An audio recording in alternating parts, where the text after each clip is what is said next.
The storm hit Chicago like something with a grudge. Rain hammered the penthouse glass in sheets so thick the city below disappeared. Just smeared lights and black water, and the distant moan of wind pushing through steel canyons. Scarlett Whitmore stood at the center of the wreckage of her life. 20 years old, barefoot on cold marble, her husband's blood still drying on the sleeve of her white dress, and every man in the room waiting for her to collapse. She didn't collapse. She picked up Damien's charcoal blazer from the back of his chair, slid it over her shoulders, and turned to face the Blackwood Syndicate's ruling council with eyes that had stopped being afraid somewhere between midnight and the sound of the first gunshot.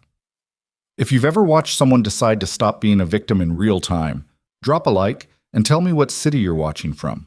I want to see how far this story travels. The body was gone. That was the first thing Detective Raul Mendez noticed when he stepped off the private elevator onto the 54th floor of the Blackwood Tower. No body, no chalk outline, no blood trail leading to whatever catastrophic end Damien Blackwood had reportedly met in the early hours of that Wednesday morning. There was shattered glass from a side table, a single overturned chair, and a bullet hole in the ceiling that someone had already tried to spackle over with the kind of speed that said money rather than guilt.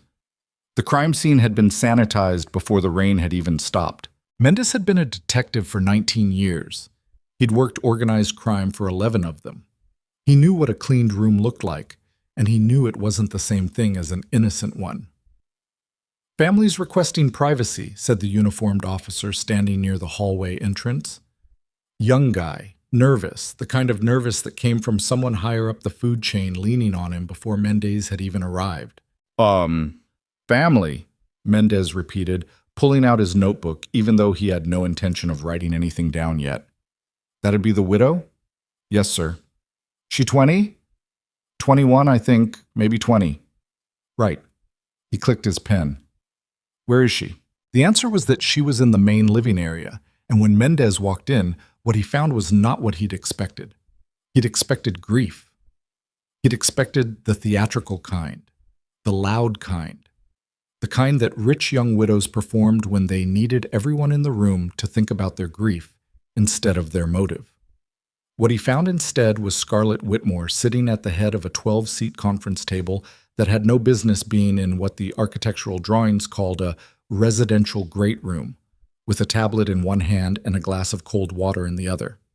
She wasn't crying, she wasn't trembling, she was reading something, and she finished the paragraph before she looked up at him. She had her husband's blazer over her shoulders. That detail hit Mendez somewhere uncomfortable. "Mrs. Blackwood," he said. "Whitmore," she said. "I kept my name." "Ms. Whitmore, I'm Detective Mendez, Organized Crime Division." He crossed the room, trying to get a read on her the way he'd learned to do in interview rooms, parsing the small behavioral tells. What he got was very little. Her eyes were dark and steady. There were faint smudges under them. Her hands were completely still around the glass. "I'd like to ask you a few questions about what happened last night." "I know what you'd like," she said. "You'd also like to know if there's a body, where it is, and whether I know things about this organization that could be useful to your division's ongoing case against the Blackwood Syndicate." She tilted her head slightly. "Am I wrong?" Mendez didn't answer that. "Can you walk me through the events of last evening?" "I already gave a full account to your colleagues at 2:15 this morning." She set the tablet face down on the table. "You can read the transcript. I prefer to hear things in person." "I'm sure you do." She stood, and when she did, the blazer shifted across her shoulders in a way that made her look both smaller and more deliberate at once. "My husband was attacked in this apartment by individuals who entered through the service elevator. There was a confrontation. I was in the east wing. When I reached the main floor, Damien was gone, and the attackers had left through the same route they came in." She paused. "That's it." "That's it," Mendez repeated. "That's it." "And you have no idea where your husband's body—" "I have no idea where my husband is," she said, and the correction was soft but absolute. "I didn't say he was dead." Mendez looked at her for a long moment. She held his gaze without blinking. He left 15 minutes later with almost nothing, and the feeling that he'd been in that room with someone considerably more dangerous than her age suggested. The council met at 9 in the morning. They used the lower boardroom, 4 floors below the penthouse, the one with the long obsidian table and the frosted windows that overlooked the river. There were 7 of them. Men who had built or inherited corners of an empire that stretched across 6 states and into the financial architecture of a dozen legitimate corporations. They ranged in age from 42 to 71. They wore suits that cost more than most people's cars. And they were, almost to a man, deeply certain that the young woman currently riding the elevator down to meet them presented no meaningful obstacle to whatever came next. "She's 20 years old," said Victor Crane, the eldest, leaning back in his chair with the comfortable posture of a man who had never once in his adult life worried about the person across the table from him. "Damien kept her decorative. She doesn't know the operational codes. She doesn't have the account access. And frankly, I'd be surprised if she knows where half of our facilities are located." "She knows more than she lets on," said Marcus Reeves, who sat to Victor's left and had the distinction of being the only council member who had actually spent time with Scarlett Whitmore in a professional context. He was younger than the others, 53, with close-cropped silver hair and eyes that assessed things quickly. Damien wasn't a man who wasted time. If he spent time with her, he spent time with her because she was his wife, said Crane, with a smile that communicated exactly what he thought that meant. "The question," said a third man, Elliot Harmon, without looking up from the document in front of him, "is transitional authority. With Damien gone, presumed gone, the succession clause in the syndicate charter gives the council interim executive control. We vote on a directorship within 30 days. "Agreed," said Crane, "which means the widow's first order of business should be to sign the asset transfer documentation that moves the primary accounts into council management. And if she doesn't?" "She will." Crane's smile didn't move. "She doesn't have a choice." The elevator opened. Scarlett walked in and sat at the far end of the table, directly across from Victor Crane, 12 feet of polished obsidian between them. She was still wearing the blazer. She had a leather portfolio in front of her and a pen in her hand, and she looked to everyone in that room like a young woman who had come to receive instructions. Crane let the silence stretch for a moment, a power tactic she recognized because Damien had explained it to her when she was 17 years old, sitting on the floor of his study while he ate takeout noodles and taught her how men like him controlled rooms. "We want to begin by expressing our condolences," Crane said. "Thank you," she said. "This is obviously a devastating time." He folded his hands. "We want to make this transition as smooth as possible for you. Our goal is to protect the Blackwood legacy while ensuring that you're taken care of. There are documents we'd like to go through with you this morning that will formalize the council's interim authority and establish a financial arrangement for—" "Before we go through your documents," Scarlett said, "I'd like to go through mine." She opened the portfolio. "At 11:47 last night," she said, looking down at the first page, "I accessed the Blackwood Primary Financial Network using a Level 7 administrative credential." She turned the page. "Using that access, I initiated a freeze on all offshore reserve accounts associated with the syndicate's operational fund. That freeze became effective at 12:01 a.m. She turned another page. "At 12:15, I activated a secondary lock protocol on the encrypted ledger system that tracks all domestic asset movement. That protocol requires my biometric authorization to lift." She looked up. "Which means, as of right now, approximately $4.3 billion in syndicate assets are locked, and none of you can touch them." The room was completely silent. Victor Crane's expression hadn't changed, but his hands, folded on the table, had gone very still in the way that things go still just before they move fast. "Those credentials," he said carefully, "are proprietary to Damien's personal access tier." "Yes," she said. "He gave them to me 8 months ago, along with the administrative override for the offshore reserves, the master key for the encrypted ledger, and the location of 3 contingency files that I'm fairly certain this council doesn't know exist." She paused. "He was thorough that way." "Scarlett." It was Marcus Reeves who spoke, and his voice was different from Crane's, less performative, more genuinely cautious. "You should think very carefully about what you're doing here." "I've been thinking carefully about it since midnight," she said. "I'm done thinking. I'm deciding." She closed the portfolio. "The asset freeze stays in place until I'm satisfied that this council's conduct surrounding last night's attack meets a threshold of loyalty that, frankly, I haven't determined yet. If any of you have information about what happened to my husband that you haven't shared with me, this would be the time." The silence that followed was the kind that contains many things that no one is willing to say out loud. "This meeting is adjourned," Scarlett said. I'll call the next one when I'm ready. She stood, tucked the portfolio under her arm, and walked back to the elevator. She kept her breathing even. She kept her pace steady.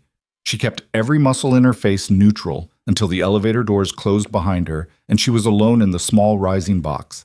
And then she pressed her back against the wall and closed her eyes and let the air out of her lungs in one long shaking exhale that she'd been holding for approximately 40 minutes. Her hands were trembling. She made them stop before the doors opened again. The penthouse was quieter in the afternoon. The security team had rotated, new faces, men she recognized as loyal to her rather than to the council, because that distinction had become the most important axis in her life overnight. Damien had always maintained a small inner circle that reported to him alone, outside the council's knowledge, and it was these men who were now on her floors. Their names were Torres, Wick, and a quiet Korean-American former military contractor she knew only as Han, who had the habit of positioning himself between her and doorways without being asked. She was in Damien's study when Wick found her. It was the room she'd spent the most time in during the 3 years of her marriage, partly because it was the most honest room in the penthouse. No performance furniture, no art acquired for investment value, just floor-to-ceiling bookshelves and a scarred mahogany desk and a leather chair worn soft from years of use.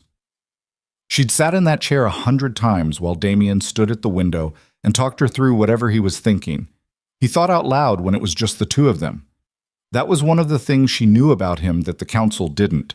That the cold, controlled exterior he showed every other human being in his life was a construction, and the real architecture of Damien Blackwood was considerably more complicated. "Ma'am." Wick stood in the doorway. He was former Army, mid-40s, with a face like weathered stone and eyes that didn't give much away. "We pulled the security footage from last night, the full sequence. Torres has it on the operations screen downstairs if you want to see it."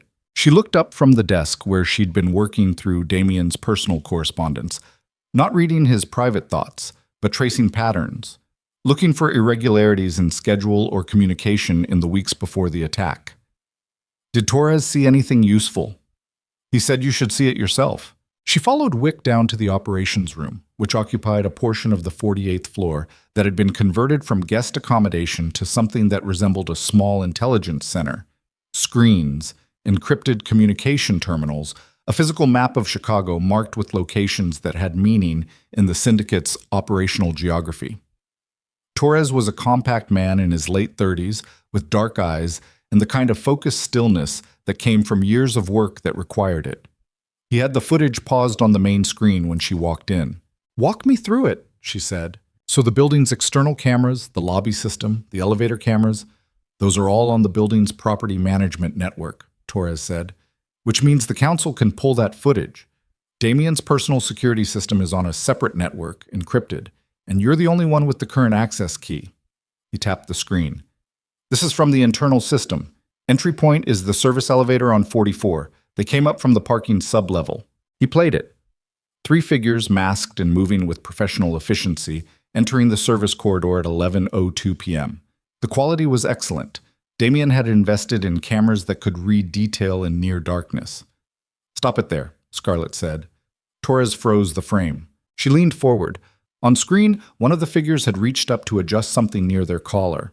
A small, automatic gesture, barely half a second.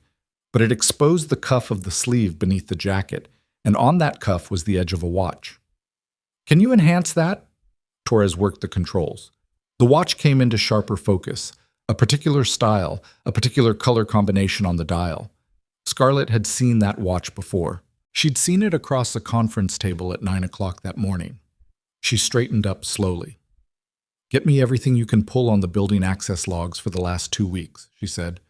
"Cross-reference with council member movements, and I want all communication traffic between council-associated numbers and any external contacts that we can document going back 60 days. She paused. "Do it quietly." "Yes, ma'am." She went back upstairs to Damien's study and sat in his chair for a long time in the fading afternoon light. The city spread below the windows in its gray November sprawls, and the river, the bridges, the distant spire of the Willis Tower catching the last hour of daylight and throwing it back orange. Somewhere out there, if her calculation was right, Damien might be alive. Somewhere in this building, if her other calculation was right, was the person who had tried to make sure he wasn't. She reached into the second drawer of the desk and took out the item she'd found at 3 in the morning, in those terrible hours before dawn, when the apartment was full of security personnel and the shock hadn't worn off yet. It was a small key, taped to the back of a framed photograph that sat on Damien's desk. A photo of the two of them from 2 years ago, a rare moment caught at someone else's wedding, both of them actually laughing at something outside the frame. She'd taken the photo down to look at his face, and her fingers had found the tape. The key had a number engraved on the shaft. Not a safe deposit key. She'd seen those. Something else. She turned it over in her fingers. Whatever it opened, Damien had hidden it in a place he'd calculated she would find it under exactly these circumstances. Alone, in his chair, needing to find something to hold on to. He had always been 3 moves ahead. The question was whether his plan had accounted for the full depth of the betrayal that seemed to be unfolding around her. Boss and yes. The call came at 7:15 in the evening, while she was eating a meal she barely tasted at the kitchen island. It was an unlisted number, routed through a relay that Torres had set up on her personal phone after midnight, a system that meant any caller going through that route had the relay address, which was not publicly known. She answered on the second ring. "Still breathing," said the voice on the other end. It was a man's voice, not Damien's. She didn't recognize it. "Who is this?" she asked. "Someone who was in a position to prevent what happened last night and chose not to," the voice said. There was no particular emotion in it, the flat delivery of someone stating a fact. "I have information about the individuals who ordered the attack on your husband. I also have information about where Damien Blackwood is now." Scarlett set down her fork, very quietly. "Why are you telling me this?" she asked. "Because the people who organize this don't intend to stop with your husband," the voice said. "You're next on the list. They've already decided it. The only question is timing." "And you want what in return?" "A conversation," the voice said.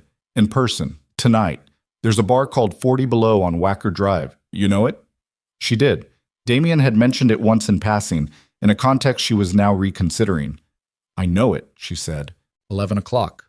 Come alone. If you bring security, I'll see them before you reach the door and I'll leave." He disconnected. Scarlett sat with the dead phone in her hand for 30 seconds. Then she set it down, picked up her fork, and finished her meal in approximately 4 deliberate bites. The food tasted like nothing. Her heart was doing something aggressive in her chest. Her hands were steady. She was not going to let them see her afraid. Not the council, not the anonymous caller, not the city looking up at her from 54 floors below. She was not going to fall apart. But she was also not stupid. She went to find Han. Han was in the corridor outside the study when she found him, positioned, as always, in the space between her and the next room, apparently doing nothing but actually doing quite a lot. He was 37 years old and had an ex-military composure that made most rooms feel quieter when he was in them. He listened to what she told him about the phone call without interrupting and without changing his expression. "I'm going," she said when she finished. "I know," he said. "I need you to not be visible," she said, "which I understand is different from not being there." "Yes," he said. "The caller said he'd see security before I reached the door."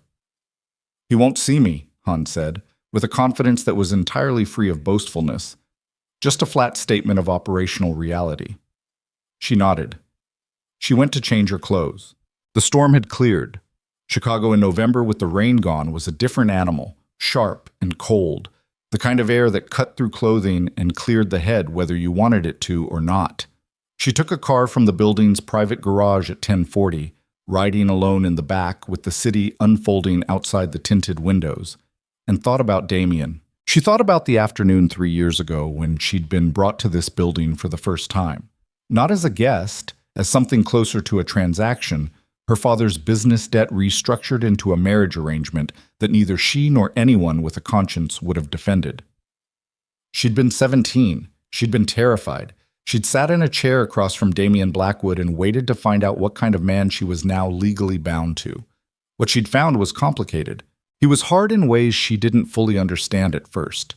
He was controlled in a way that felt almost inhuman. He was capable of silences that lasted hours, and of decisions that she later learned had destroyed people. But he had also, from the first week, treated her as someone worth talking to, not explaining to, talking to. There was a distinction. He'd taught her things, not as a project, not as a possession to improve, but as a reflex, the same way some people share what they know with whoever is in the room. Financial structures, organizational hierarchies, the mechanics of power, and the specific ways men with power revealed their real intentions. He'd talk to her like someone who would need to know these things one day. She hadn't understood why back then. She was starting to understand now. The bar called 40 Below was a narrow underground space reached by a staircase off Wacker Drive.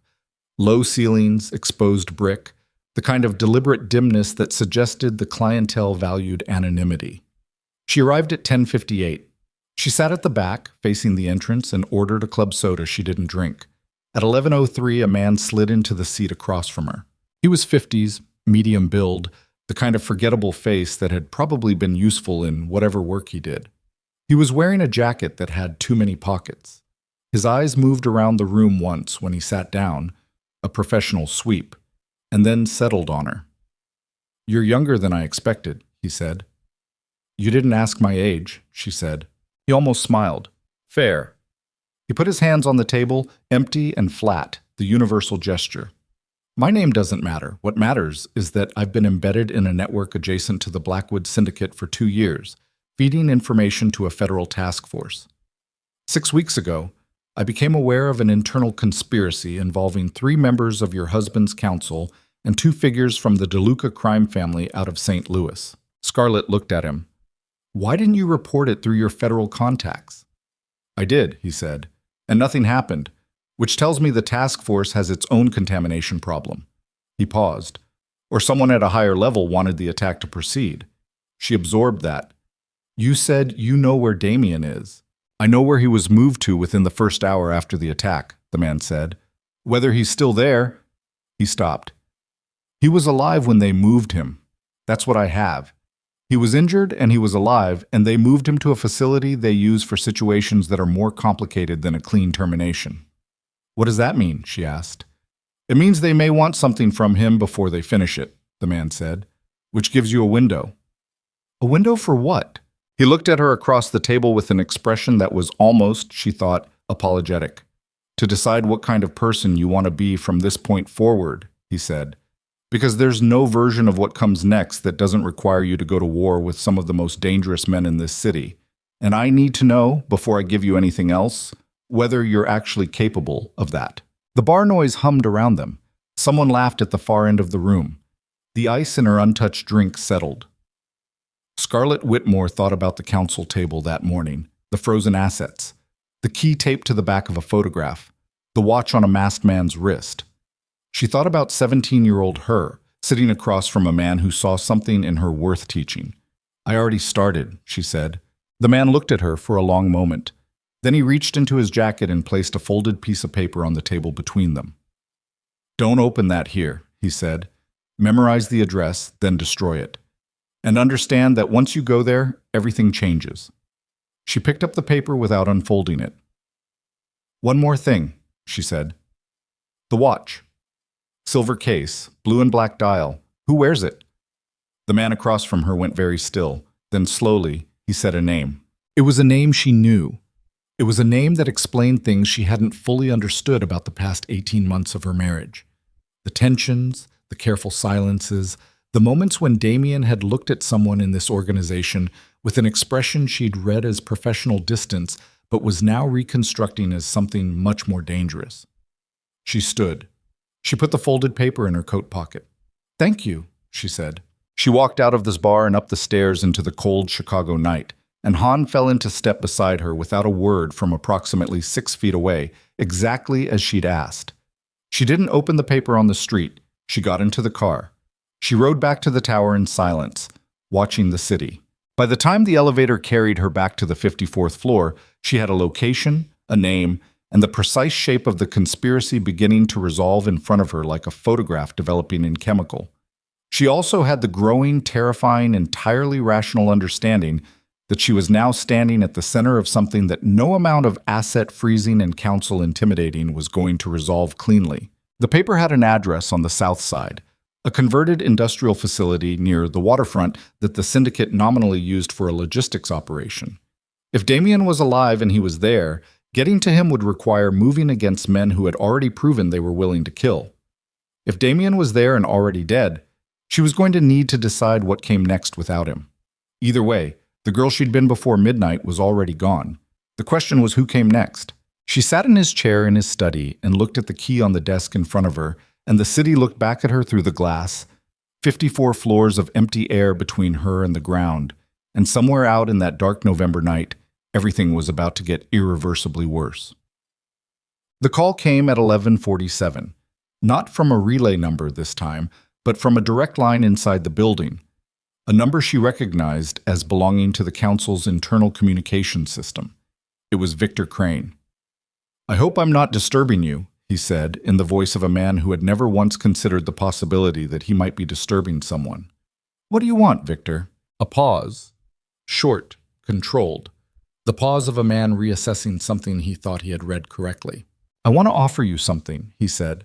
"A way out of a situation that I think you've entered without fully appreciating its depth. You're young. You've made some bold moves today, but you're also alone, and the people around you are only as loyal as the danger you're currently protecting them from." He paused again. "Transfer the asset access. Let the council manage the transition. You'll be generously compensated and completely insulated from whatever investigations may follow. You can walk away from all of this with your life intact." "My life intact," she repeated. "Those are not idle words," Crane said. Scarlett looked at the window. The city. The dark. "Victor," she said, "I know who is wearing the watch." The silence on the line this time was a different kind. Not the controlled pause of a man managing a conversation. Something raw. "I'll talk to you again soon," she said. "Start thinking about what you want to say." She ended the call. And in the long quiet that followed, with the key on the desk and the paper with the address burning in her coat pocket and the knowledge of the name the man in the bar had given her, Scarlett Whitmore felt the last soft remnant of who she'd been before this night finished its transformation into something harder and colder, and entirely without the quality of mercy she'd once carried without knowing it was something she possessed. It was gone, and the woman who replaced her picked up the key, stood from the chair, and began to plan. The key fit a lockbox. She found the lockbox at 2:17 in the morning after working through the study with the methodical patience of someone who had been taught that hidden things are never hidden randomly. They are hidden in relationship to something meaningful, which means finding them requires understanding the person who did the hiding rather than simply searching the space. Damien had taught her that. Sitting on the floor of the same room 4 years ago, eating cold noodles, explaining the psychology of concealment to a 17-year-old girl who was still figuring out whether she was a prisoner or a student or something in between. She'd checked the obvious places first and found nothing. Then she'd sat in his chair and tried to think like him, not like the man the council saw, not like the viper the underworld feared, but like the specific and private person she had spent 3 years learning in the particular way that proximity to someone creates knowledge that no amount of investigation from the outside ever replicates. She thought about what he valued that he didn't display. What he kept close that no one else knew he kept. There was a section of bookshelf to the left of the window, third shelf from the bottom, where he kept what looked like a row of unread hardcovers, spines uncracked, placed with the slightly too deliberate evenness of books that existed for aesthetic rather than reading purposes. She had never once seen him pull any of those books down. In 3 years she had dusted them twice, arranged them once when a cleaning person had disturbed the order, and never thought to question them. She pulled the third book from the left. It was lighter than it should have been. Inside the hollowed interior sat a flat, matte black lockbox, roughly the size of a hardcover itself, with a single keyhole in the front face. She put the key in. She turned it. The box opened. Inside were 4 items: a USB drive in a protective case, a handwritten page of what appeared to be access codes or passwords in Damien's cramped, left-leaning script, a folded letter sealed with a strip of tape, and a second key. Smaller than the first, brass rather than steel, with nothing engraved on it. She picked up each item in turn, holding them, turning them over. She did not open the letter. Not yet. She wasn't sure she was ready for whatever the letter contained, and she had learned in the past 24 hours that timing mattered, that doing the right thing at the wrong moment was its own kind of failure. She put everything except the USB drive back in the box, locked it, and returned it to its hollow book.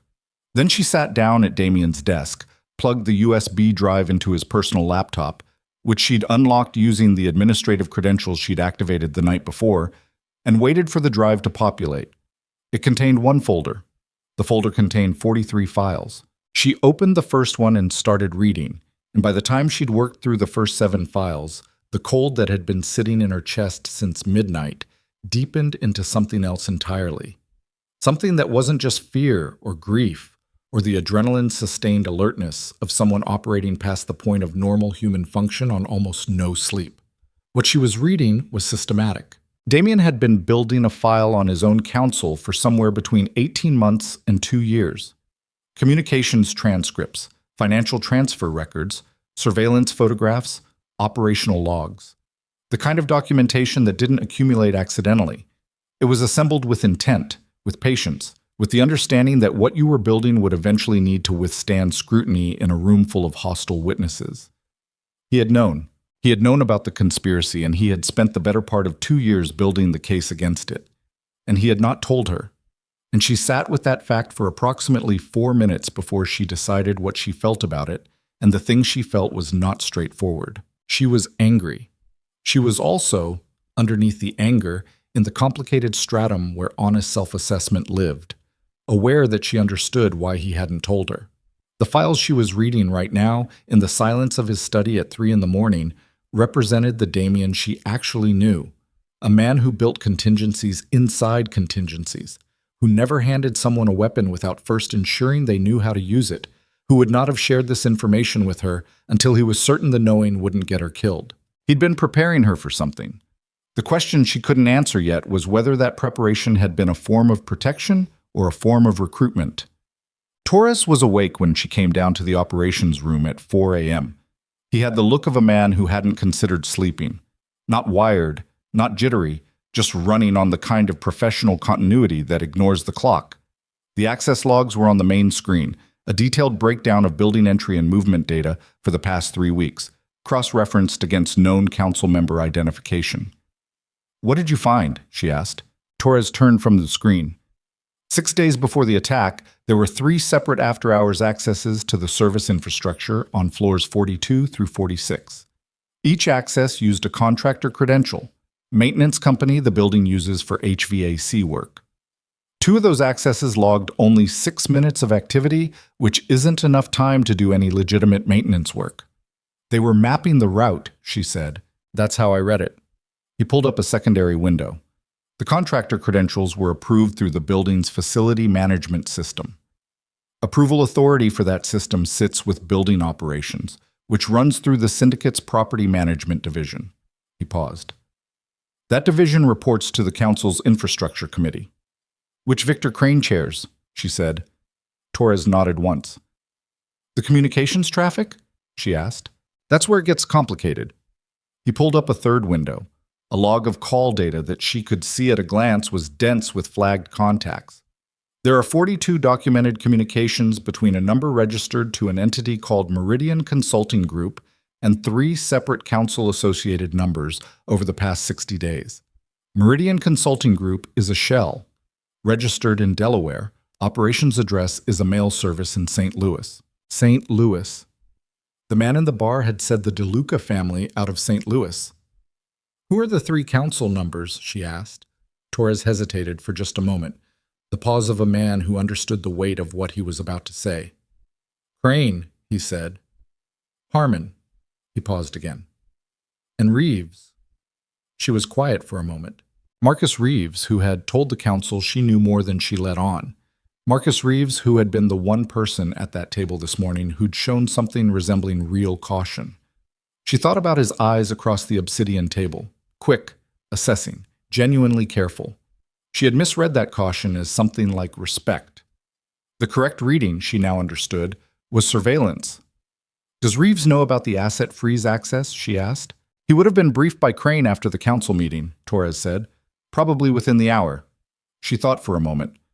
Crane called me last night, at 11:47. He offered me a buyout, assets and safety in exchange for releasing the freeze. She looked at the communication logs on the screen. He made that call how long after the council meeting ended? Torres checked the timestamps. About 9 hours. 9 hours, she said. They spent 9 hours trying to find another way around the freeze before Crane decided to come directly at me. She exhaled slowly through her nose. That means they don't have a technical workaround. The lock is holding. For now, Torres said.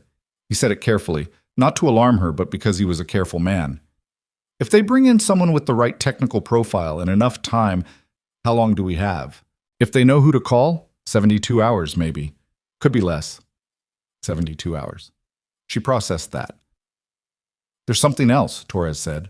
She looked at him. The address on the south side that you gave me, the logistics facility. I ran it against the syndicate's operational property registry. He turned back to the screen. That facility is owned through a holding company that traces back to Meridian Consulting. She felt something cold move through her. It's not a syndicate facility, Torres said. Whoever's holding Damien, if he's there, is holding him in a building that has no formal connection to the Blackwood organization. Which means if something happens there, she said, it doesn't come back to the council officially. Yes, ma'am. She stood with that for a moment. The clock on the operations room wall read 4:14 a.m. Get some sleep, she told Torres. 2 hours. I need you functional, not running on empty. What about you? I'll be fine, she said, which was not an answer. Wasigt. She slept for 90 minutes on the study couch, shoes on, and woke up with the cold key knowledge of exactly what the next 12 hours needed to look like. The thing about being this tired, she found, was that it stripped away the noise. The fear was still there. She wasn't operating on bravado. She understood in clear functional terms that she was a 20-year-old woman with a high school education and 3 years of unconventional tutoring trying to hold together a criminal empire against men who had spent decades building and protecting it. That was the reality. But alongside the fear was something else that had no satisfying name, a kind of narrowing, the way a path through dense woods eventually narrows to a single line where there's only one direction to walk. She showered. She ate half a piece of toast. She changed into clothes that were practical rather than performative. Dark slacks, a simple dark top, Damien's blazer over all of it because she had made a decision somewhere in the small hours that she was going to keep wearing it until she knew for certain whether she was wearing it for comfort or for a different reason entirely. At 7:30, Han found her in the kitchen. We need to talk about the South Side facility, she said, before he could speak. Yes, he said. We do. She set down her coffee.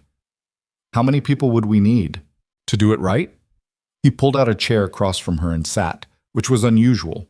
Han habitually stood, as if sitting implied a relaxation of vigilance he wasn't willing to commit to. The fact that he sat now told her something about how seriously he was taking this. A minimum of 6, ideally 9 or 10, the facility has been surveilled intermittently by an independent contractor Damien used for sensitive operations, a woman named Greta, former federal, now private. She can give us a real layout. He paused. But timing matters. If we go in without knowing exactly where inside the facility Damien is being held, and there are more guards than our count, and the wrong thing goes wrong, I know, she said. It could accelerate whatever they're planning to do with him. I know that too. Han was quiet for a moment. Then you need to make a decision about which risk you are more willing to carry. The risk of waiting is that the 72-hour window on the asset freeze closes, she said. The risk of moving too fast is that they... She stopped herself.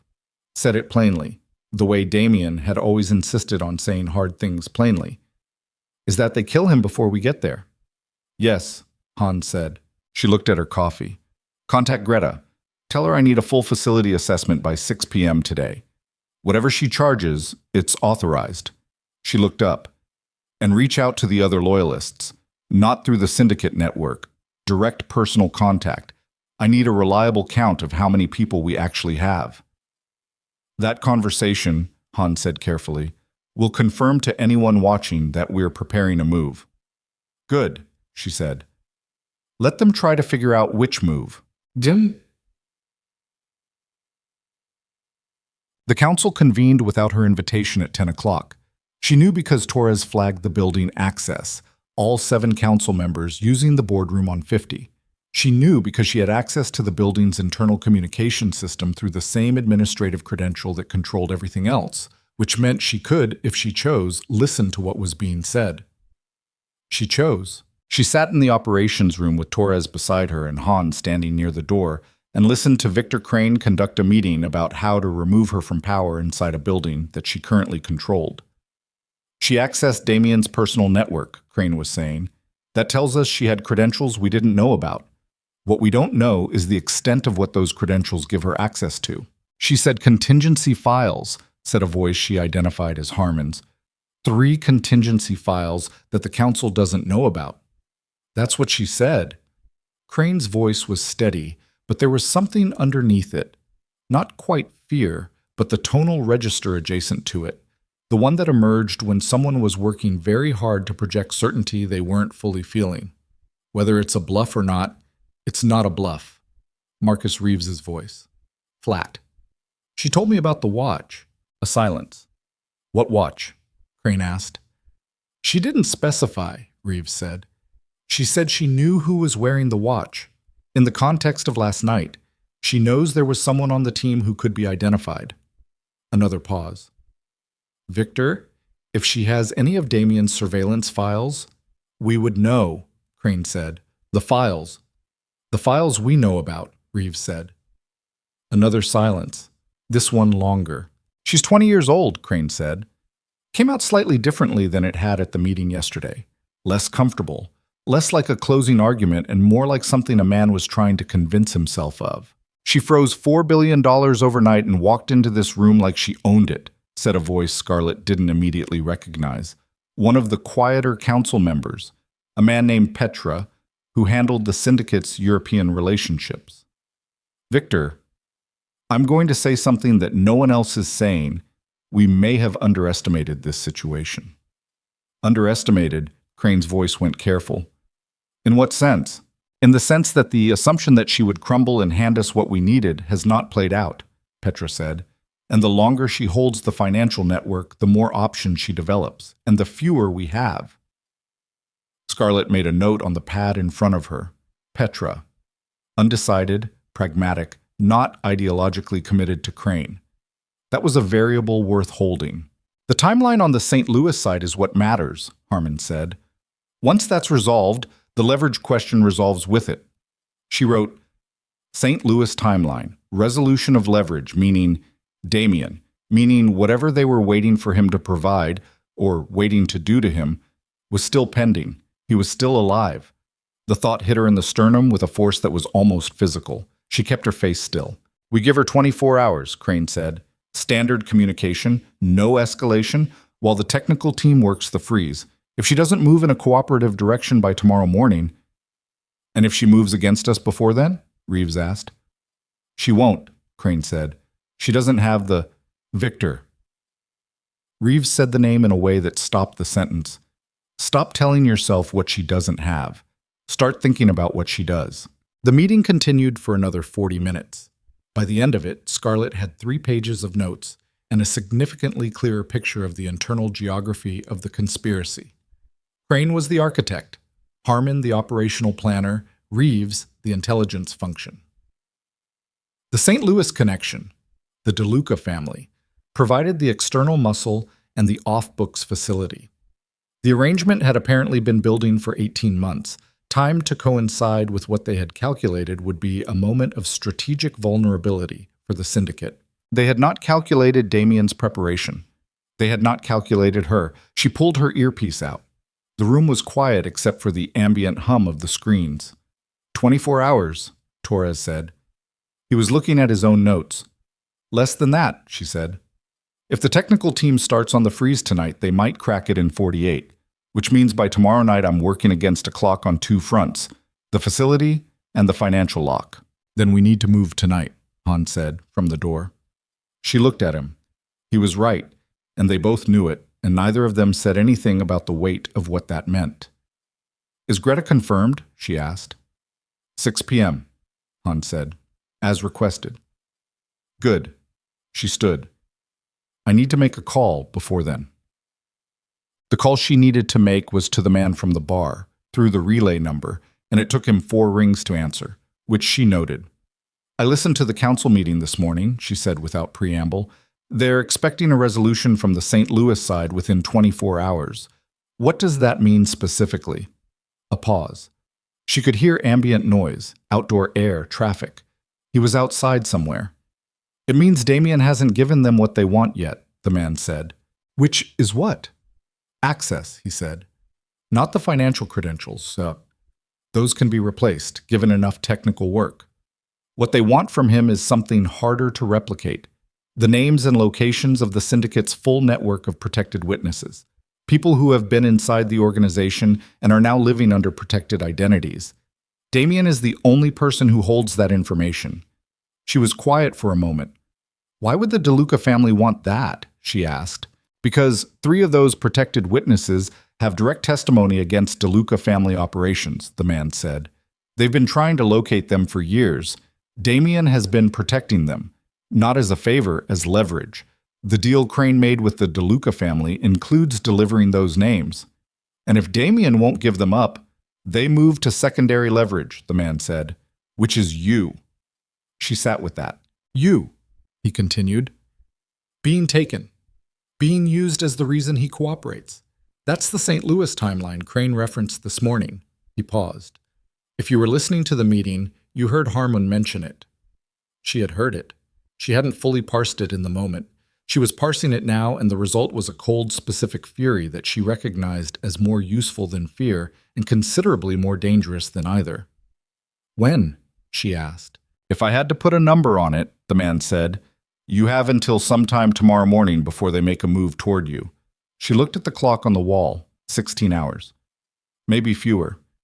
Then I'm not waiting for tonight, she said. I'm moving this afternoon. That's... He stopped, started again. That's faster than I would advise. I didn't ask for advice, she said. I'm asking if you have anything else I need to know before I move. A pause. When he spoke again, his voice had shifted. Something in it that she read as reluctant professional respect, the kind that didn't come easily from this type of person. There's a secondary guard rotation at the facility at 3 p.m., he said. Between 3 and 3:40, the rear access point will have reduced coverage, 20 to 25 minutes where the count on that side drops from 4 to 2. How do you know that? Because I put 3 of the 4 guards on shift, he said, and I scheduled the rotation. She understood then what he was. Not a federal informant who had crossed a line, something more deliberately positioned than that. A man who had spent 2 years placing pieces on a board for a moment exactly like this one. Why? She asked. Not accusatory, genuinely wanting to understand the mechanism. Because Damien Blackwood kept 4 people alive, the man said, who would be dead right now if the DeLuca family had ever found them. One of them is my daughter. He said it without drama or sentiment, the way people state facts they have learned to live inside. I owe him a debt I can't repay any other way. She closed her eyes for 1 second, opened them. 3 p.m., she said. 3 p.m., he confirmed. Rear access, east side. You'll want to be in position by 2:45 at the latest. She ended the call. Greta arrived at 1:15, 3 hours ahead of schedule, which Scarlett noted as a sign that Han had communicated the urgency correctly. She was a compact woman in her mid-40s with close-cropped gray hair and the economical movements of someone who had spent years operating in spaces where efficiency was not optional. She spread facility floor plans on the operations table, detailed hand-drawn layouts with handwritten annotations, and spent 20 minutes walking Scarlett, Han, and Torres through what she'd observed in 48 hours of intermittent surveillance. 3 confirmed guards on the north side at any given time, Greta said, pointing with a pen. 2 on the south approach.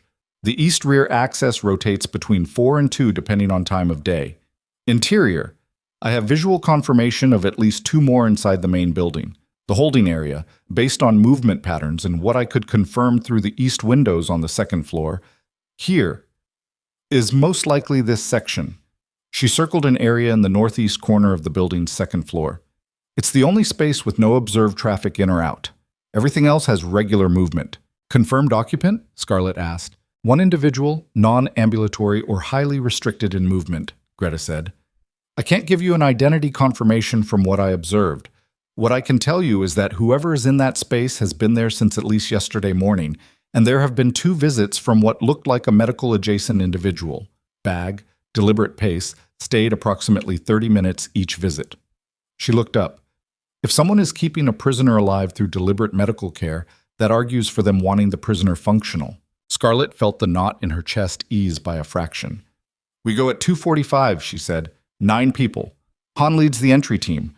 Torres manages communications from the vehicle on site. No, Han said. She looked at him. You don't enter the facility, he said. The tone was not a suggestion. You stay with the vehicle. You're the operational authority, which means you're also the asset that cannot be compromised. If something goes wrong inside, I need to be there, she said. If something goes wrong inside and you're in there with it, Han said, then there's no one outside with the access and the authority to do what needs to be done next. That's not fear of injury. That's operational logic. He held her gaze. Damien would tell you the same thing. She wanted to argue with it. She understood that he was right, and she hated that he was right, and she said nothing for a moment. And then, I stay with the vehicle until Han signals, she said. If I get a signal that it's clear, I come in. If it's clear, Han said. If it's clear, she agreed. They moved out at 2:15 in 3 vehicles through Chicago's early afternoon traffic that moved with the indifferent density of a city that had no idea what was riding through it. At 2:51, the entry team moved on the east rear access of the South Side facility, and Scarlett sat in the back seat of the second vehicle with Torres in the front and watched the building and did something she had not fully done since midnight the night before. She was afraid. Not the functional, managed fear that had been carrying her through the past 36 hours like a vehicle on a bad road. The kind that you keep driving through because stopping isn't an option. This was the deeper kind, the one that sat at the bottom of every other thing she'd done and felt and decided since the moment she'd come around the corner in the penthouse and found the room wrecked and her husband gone. It was the fear that all the competence and preparation and cold precision in the world didn't guarantee the outcome you needed. That sometimes the person you loved was gone before you got there. That sometimes being smart and fast and willing to do what was necessary wasn't enough. She watched the building. Torres had an earpiece in. She watched his face for information, reading the micro-expressions of a man relaying what he was hearing from the team inside. 4 minutes after entry, his expression shifted. A loosening around the eyes, a slight exhale. They're in, he said. 2nd floor northeast. Han confirms. He stopped, listening. His face changed again in a way that made her reach for the door handle before he finished the sentence. He's there, Torres said. Alive. He's... Another pause. He's hurt. Han says he's ambulatory but not at full capacity. They're moving him now. She didn't wait for the all clear. She was out of the vehicle and across the broken asphalt of the facility's rear approach before she consciously made the decision to move, and she was inside the building and up the stairs before the rational part of her brain fully caught up with the part that had been running on pure need for the last 36 hours. The 2nd floor corridor was dim and smelled of industrial solvent, and something underneath it that she didn't examine. Han's team had neutralized the guards on the east side. She passed 2 of them zip-tied and conscious against the corridor wall, and she followed the sound of voices around a corner and through a doorway and into a room that had a window with gray November light and a cot, and a figure sitting on the edge of it, being supported by one of Han's men. Damien Blackwood looked up when she came through the door. He looked like hell. His left eye was swollen half shut, and there was a dressing on his right side, visible where his shirt had been cut, covering what was clearly significant damage from the attack. He was pale in the way that people were pale when their body had been spending a lot of resources keeping them upright.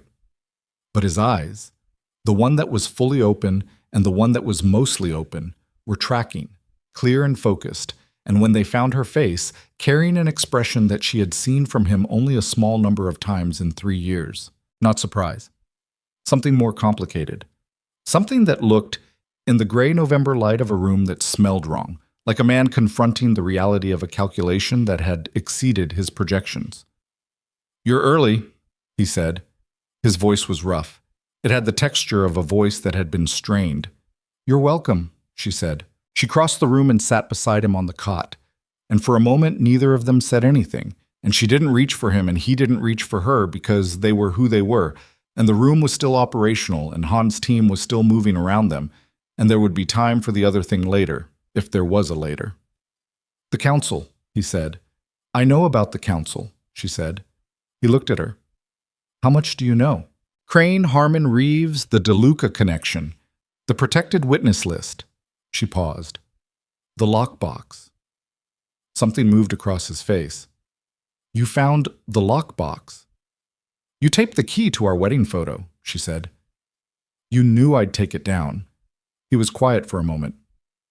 I left you a letter, he said. I haven't opened it yet. Why not? Because I wasn't ready, she said. And then, before he could respond to that, we need to move. Can you walk? I can walk, he said, and stood up to prove it, which cost him something she could see in his jaw and his breathing, but not in his feet or his direction. They were back in the vehicles by 3:28, and they were back across the river and into the northern district of the city by 4. And by 4:15, Scarlett's phone was ringing with a number she recognized as Crane's direct line, which told her that someone at the facility had made a call the moment the team had cleared out. They knew Damien was gone. She looked at the phone in her hand, looked at Damien in the seat beside her, pale, jaw set, eyes forward, looked at the city outside the window. She answered. Victor, she said. The silence on the line had a specific quality, the quality of a man recalculating in real time. You went to the facility, he said. Yes. That was... He stopped. Scarlett, you have no idea what you've just done. I retrieved my husband, she said. That's what I've done. You've made a move that cannot be undone, she said. You're right. It can't be undone. She watched the city stream past the window. Neither can the last 48 hours, Victor. Neither can the watch. Neither can the service elevator access. Neither can 42 documented communications with Meridian Consulting. She paused. We're past the point of undone. I think we've known that since about midnight on Tuesday. The silence this time was absolute.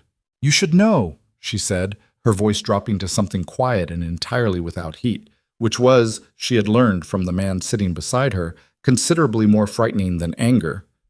That what I know, and what I can prove, and what I'm prepared to do with both of those things, is something you have fundamentally miscalculated, and the next move you make should account for that. She ended the call. Damien was looking at her. She felt it without turning her head. The letter, he said. His voice had changed, something in it that wasn't command or instruction or the careful professional distance he defaulted to when the world was watching, something rawer. Open the letter. Later, she said. Scarlett. She turned to look at him. His face in the afternoon light was wrecked and pale and more honest than she'd seen it in years, and underneath all the damage was the expression from the room, the one that said his calculation had exceeded its projections. Open the letter, he said again, quietly, because what's in it changes what comes next.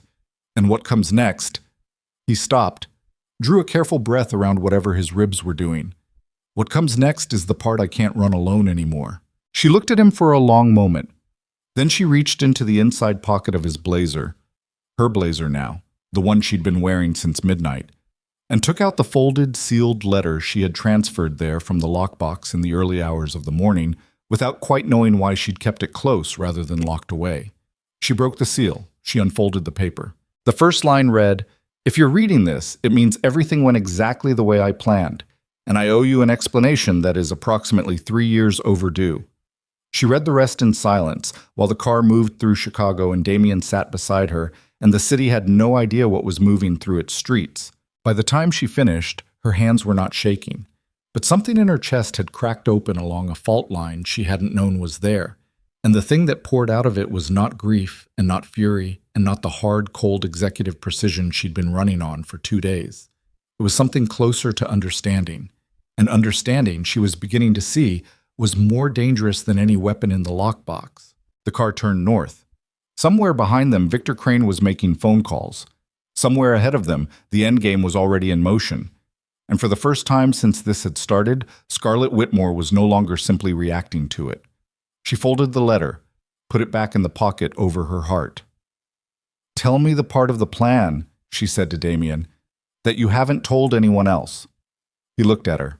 Then slowly, carefully, around the damage in his chest and the weight of 3 years of calculated silence, Damien Blackwood began to talk. Damien talked for 47 minutes. He talked through the pain in his ribs, through the occasional pause where his breathing required deliberate management, through the careful clinical way he had of laying out the architecture of a situation, the way an engineer describes a structure.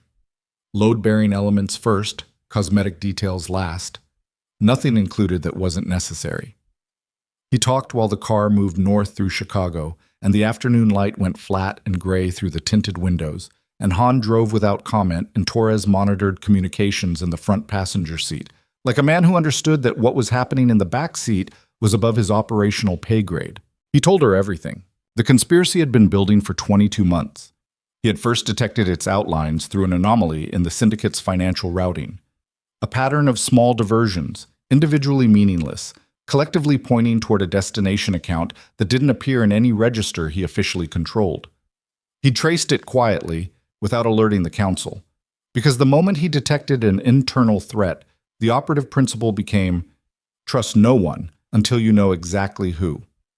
He'd spent 6 months identifying the 3 council members, another 4 months tracing the DeLuca connection, another 8 months building the documentation, the 43 files on the USB drive, and more beyond those archived in a location he hadn't put in the lockbox because the lockbox was always a possibility, never a certainty. "The protected witnesses," she said. "Why didn't you move them when you knew what Crane was after?" "Because moving them confirms that I know," he said. "The moment I move them, Crane knows his operation is burned, and he accelerates. Instead of a controlled exposure on my timeline, I get a panicked man making unpredictable decisions." He shifted carefully against the seat. "You don't move the pieces until you're ready to end the game.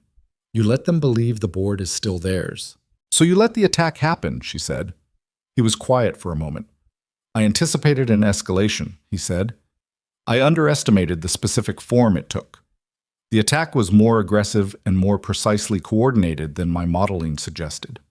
He paused. "I had a contingency for being taken. I did not have a complete contingency for the degree of internal penetration the entry team required, which means someone gave them more specific operational information than I had accounted for." She looked at him. "Someone beyond the 3. "Yes." She processed that. "Who?" "That," he said, "is what I haven't been able to confirm. There's a 4th person, someone inside the operational layer, not the council, but close enough to it to have access to the entry protocols for this building."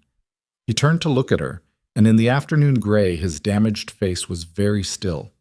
"Someone who knows this building the way you have to know it from the inside." The car was quiet for a moment. "Torres," she said, not loudly, "run a background pull on all operational personnel with building access in the last 60 days, full depth." "Yes, ma'am," Torres said, without turning around. She looked back at Damien. "The letter," she said. "What's in the letter that changes what comes next?" He was quiet for a beat. "Read it again," he said. "Second paragraph." She took the letter from the pocket of the blazer and unfolded it again, and found the second paragraph, and read it. "The contingency files are not in the lockbox and not in the building. They are in a location only you can access, using the second key and an address you will find in the encrypted note on the USB drive, in the file labeled Personal. I structured it this way because the endgame requires those files to reach a specific destination, and that delivery cannot come from me. It has to come from you. By the time you're reading this, you'll understand why." She looked up from the paper. "The encrypted note," she said. "The password is the date we met," he said. "Not the date of the arrangement, the first time we actually talked." She remembered it exactly. She had been sitting in a chair in this building for 2 hours, terrified, waiting to meet a man whose name she had known as a threat, before she knew it as a person. And the door had opened, and Damien Blackwood had walked in carrying a bag of takeout noodles, and had looked at her and said, not unkindly, "You look like you haven't eaten since yesterday, have you?" And she had said no, and he had put the food on the coffee table and sat on the floor across from her, and they had eaten in silence for 10 minutes before he said another word. And that silence had been the first thing that confused her expectations enough to start paying attention. October 14th. I'll access it when we're back, she said. He nodded, looked out the window. The city moved past. The delivery, she said. The file's going to a specific destination. Where? He turned back to her. The letter explains it. I'm asking you to explain it. A pause. Something in his expression that wasn't reluctance exactly, more like a man arriving at a threshold he'd been approaching for a long time and finding that the actual arrival felt different from the theoretical version. Federal, he said. Not the task force. That's contaminated. You already know that. Specific individuals in the U.S. Attorney's Office who have been building a parallel case against the DeLuca family for 3 years. They have subpoena power, protection capacity, and they are not connected to any of the compromised channels. He paused. The files I've assembled are enough to end the DeLuca family's operations across 4 states and put Crane, Harmon, and Reeves in federal custody for the remainder of their lives. She was quiet for a moment. You were going to burn your own counsel, she said. I was going to burn the people who betrayed it, he said. There's a difference. She looked at him. Is there? He held her gaze without answering, and in that silence was the weight of everything complicated about the man sitting beside her. The things she had been navigating for 3 years without a clean resolution. The question of where legitimate authority ended and something darker began. The question of whether the distinction he was drawing was real, or whether it was the rationalization of a man who had spent so long inside a certain kind of world that the edges of it had blurred in ways he could no longer fully see. She didn't push it. They were not at the point in this situation where that conversation was survivable. When we get back, she said, we access the files and we make contact with the U.S. Attorney's Office. Yes, he said. And in the meantime, she said, we need to figure out who the 4th person is, because if someone inside the operational layer is feeding Crane information, then the building is not secure, and everything we do tonight is potentially visible. He nodded. His jaw was tight. She could see him managing something, pain probably, but also the particular frustration of a man who had built a very precise plan and was now operating in the turbulence created by the one variable he hadn't fully accounted for. There's one more thing, he said. Something in his tone made her stop. In the letter, he said, the last paragraph. She looked down at the paper still in her hands and found the last paragraph and read it. And when she finished reading it, she sat very still for a moment with the letter in her lap, and the city outside the window, and the specific quality of silence that fills a space when something has just changed the shape of everything around it. The last paragraph read, I need you to know that nothing I built, nothing I planned, nothing I protected was worth the way I handled the years I had with you. I told myself the distance was protection. I told myself that keeping you outside the architecture of all of this was how I kept you safe. I was wrong about the distance, and I was right about the safety, and I have not yet figured out how to reconcile those two things. I don't know if I deserve the chance to try. But I wanted you to know that I see it. I see all of it, and I'm sorry. She folded the letter, put it back in the pocket. Neither of them said anything for the rest of the drive. They were back in the tower by 4:40. The building felt different with Damien in it. A shift in the operational atmosphere that she registered before she consciously named it. A reorientation of the staff and security around a center of gravity that had been absent for 2 days. Han moved Damien to a secondary safe floor rather than the penthouse, on the logic that the penthouse was the first place any external move would target, and Damien didn't argue with the logic. She got him to a chair in the safe floor's main room and watched him lower himself into it with the careful economy of a man in real pain hiding the depth of it. There was a medic on retainer, a woman named Yusra, who handled the syndicate's discreet medical needs, who arrived within 20 minutes and confirmed what Scarlett had already assessed: 2 cracked ribs, a deep laceration on his right side that had been field-dressed but needed proper closure, and bruising that would take weeks to resolve. Nothing fatal, nothing that wouldn't heal. Yusra cleaned and closed the laceration while Damien sat in the chair and looked at the middle distance and said nothing. Scarlett stood near the window and accessed the USB drive on a secure tablet and found the file labeled Personal and put in the date. October 14th, 4 years ago. The file opened. It contained an address on the city's near north side and a name she didn't recognize and a 9-digit code. Below the code, in Damien's cramped script translated to digital type, The second key opens a private storage unit at this address. Inside, the originals. Everything on the drive is copies. The originals go to the name below, at the U.S. Attorney's Office. No intermediaries. In person. You. She memorized the address. She closed the file. Done? Damien asked. Yusra was finishing the dressing. Done, she said. Then we need to move fast, he said. Crane knows you pulled me out. He's going to… Torres appeared in the doorway. His face told her before he said anything. What? She said. The financial freeze, Torres said. He was holding a tablet. His expression was controlled in the way of someone controlling something significant. It's been broken. She stared at him. Technical team got through it 40 minutes ago, he said. The offshore reserves are unfrozen. The ledger lock is lifted.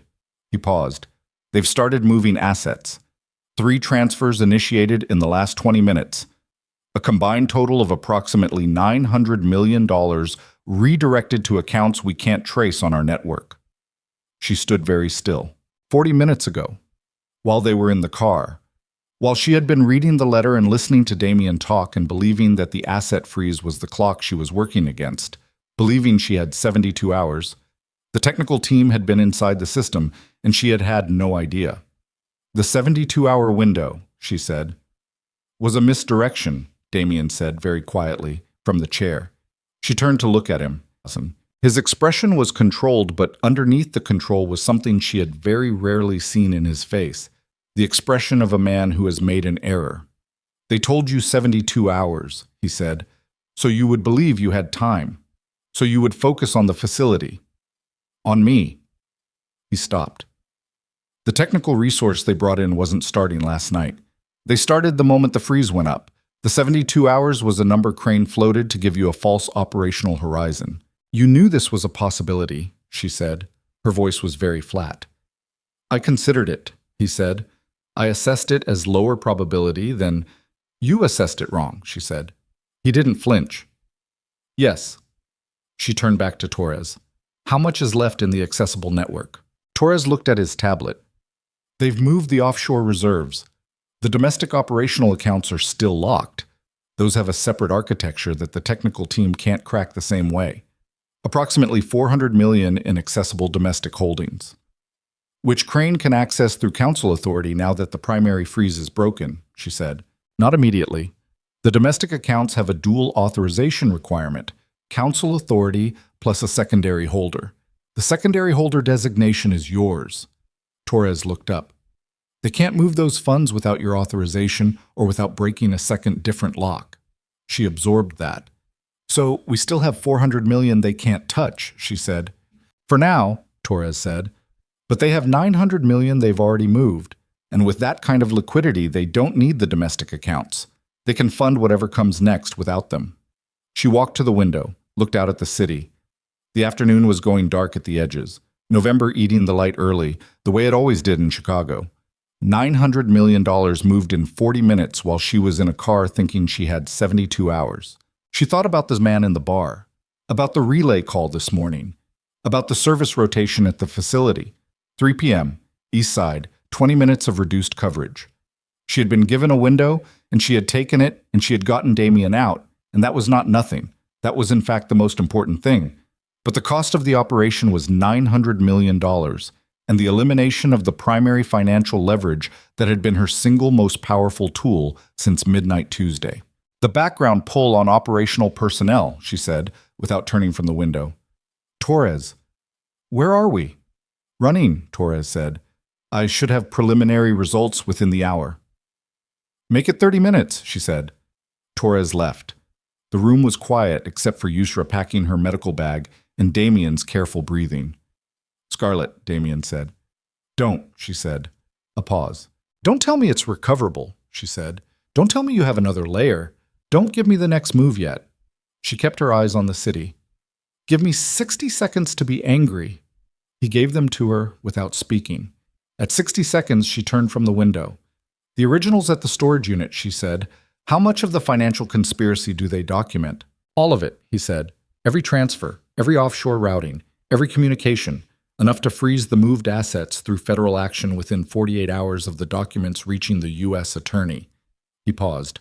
The money they moved isn't clean. It's syndicate funds with a traceable history.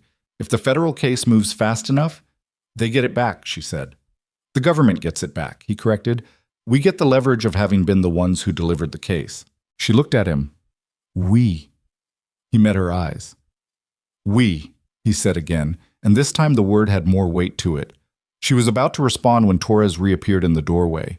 His face had changed. The controlled expression was gone, and what had replaced it was something she had not seen on Torres in 2 years of working alongside him. Something cracked open. Something that looked like a man confronting a fact that was reorganizing his understanding of the world. The background pull, she said. Yes, Torres said. Who is it? Torres looked at her. He looked at Damien. He looked at the tablet in his hands and then back at her as if confirming that what he was seeing on the screen was real.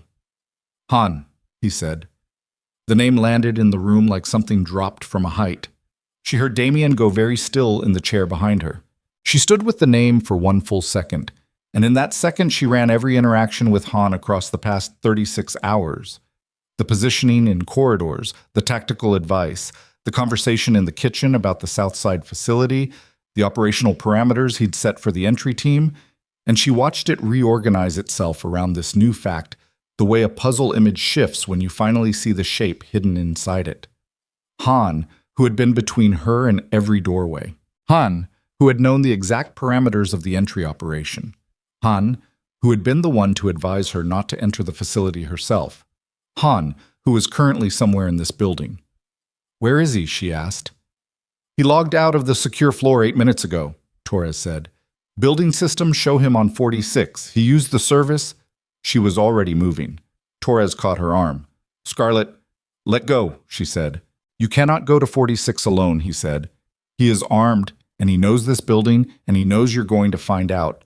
And that means he has already made a decision about what to do. Then get someone to 46, she said. Right now. And find out what he accessed before he logged out.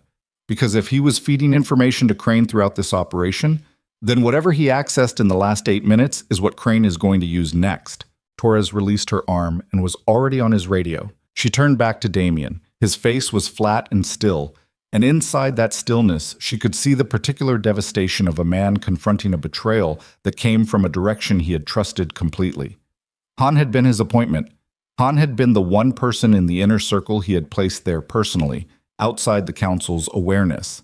If Han was the fourth, if Han had been Crane's man inside the most protected layer of Damien's private security, then it was possible, the thought arrived cold and complete, that Han had known about the planned attack before it happened and had done nothing. Not possible. Certain. She picked up her phone, called the relay number. The man from the bar answered on the second ring. Han, she said. Was he on your radar? A pause. The kind of pause that contained something. I had a flag on a communication pattern, the man said slowly, that I hadn't fully confirmed. I was going to... When were you going to tell me? When I was certain, he said. I needed... He's been in this building for 36 hours, she said. Her voice was extremely quiet. He has been inside every operational decision I've made. He set the parameters for the facility entry. He told me to stay in the car. Silence. If I'd gone into that building, she said, and something had happened to me while Damien was being extracted, it wouldn't have... You don't know that, she said. You flagged it and you didn't tell me. So whatever comes from that decision, that's yours to carry. She hung up. Torres came back through the door. He's gone, he said.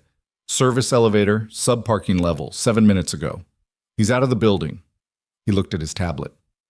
The last access he made before logging out was the operational communications archive. He pulled 12 months of internal logs. 12 months of internal logs. Every operational communication, every personnel movement, every security protocol. Everything Crane needed to know about how the Blackwood Inner Circle operated. Its real inner circle, not the Council's version of it. Every contingency, every contact, every safe house address, every loyal name, everything.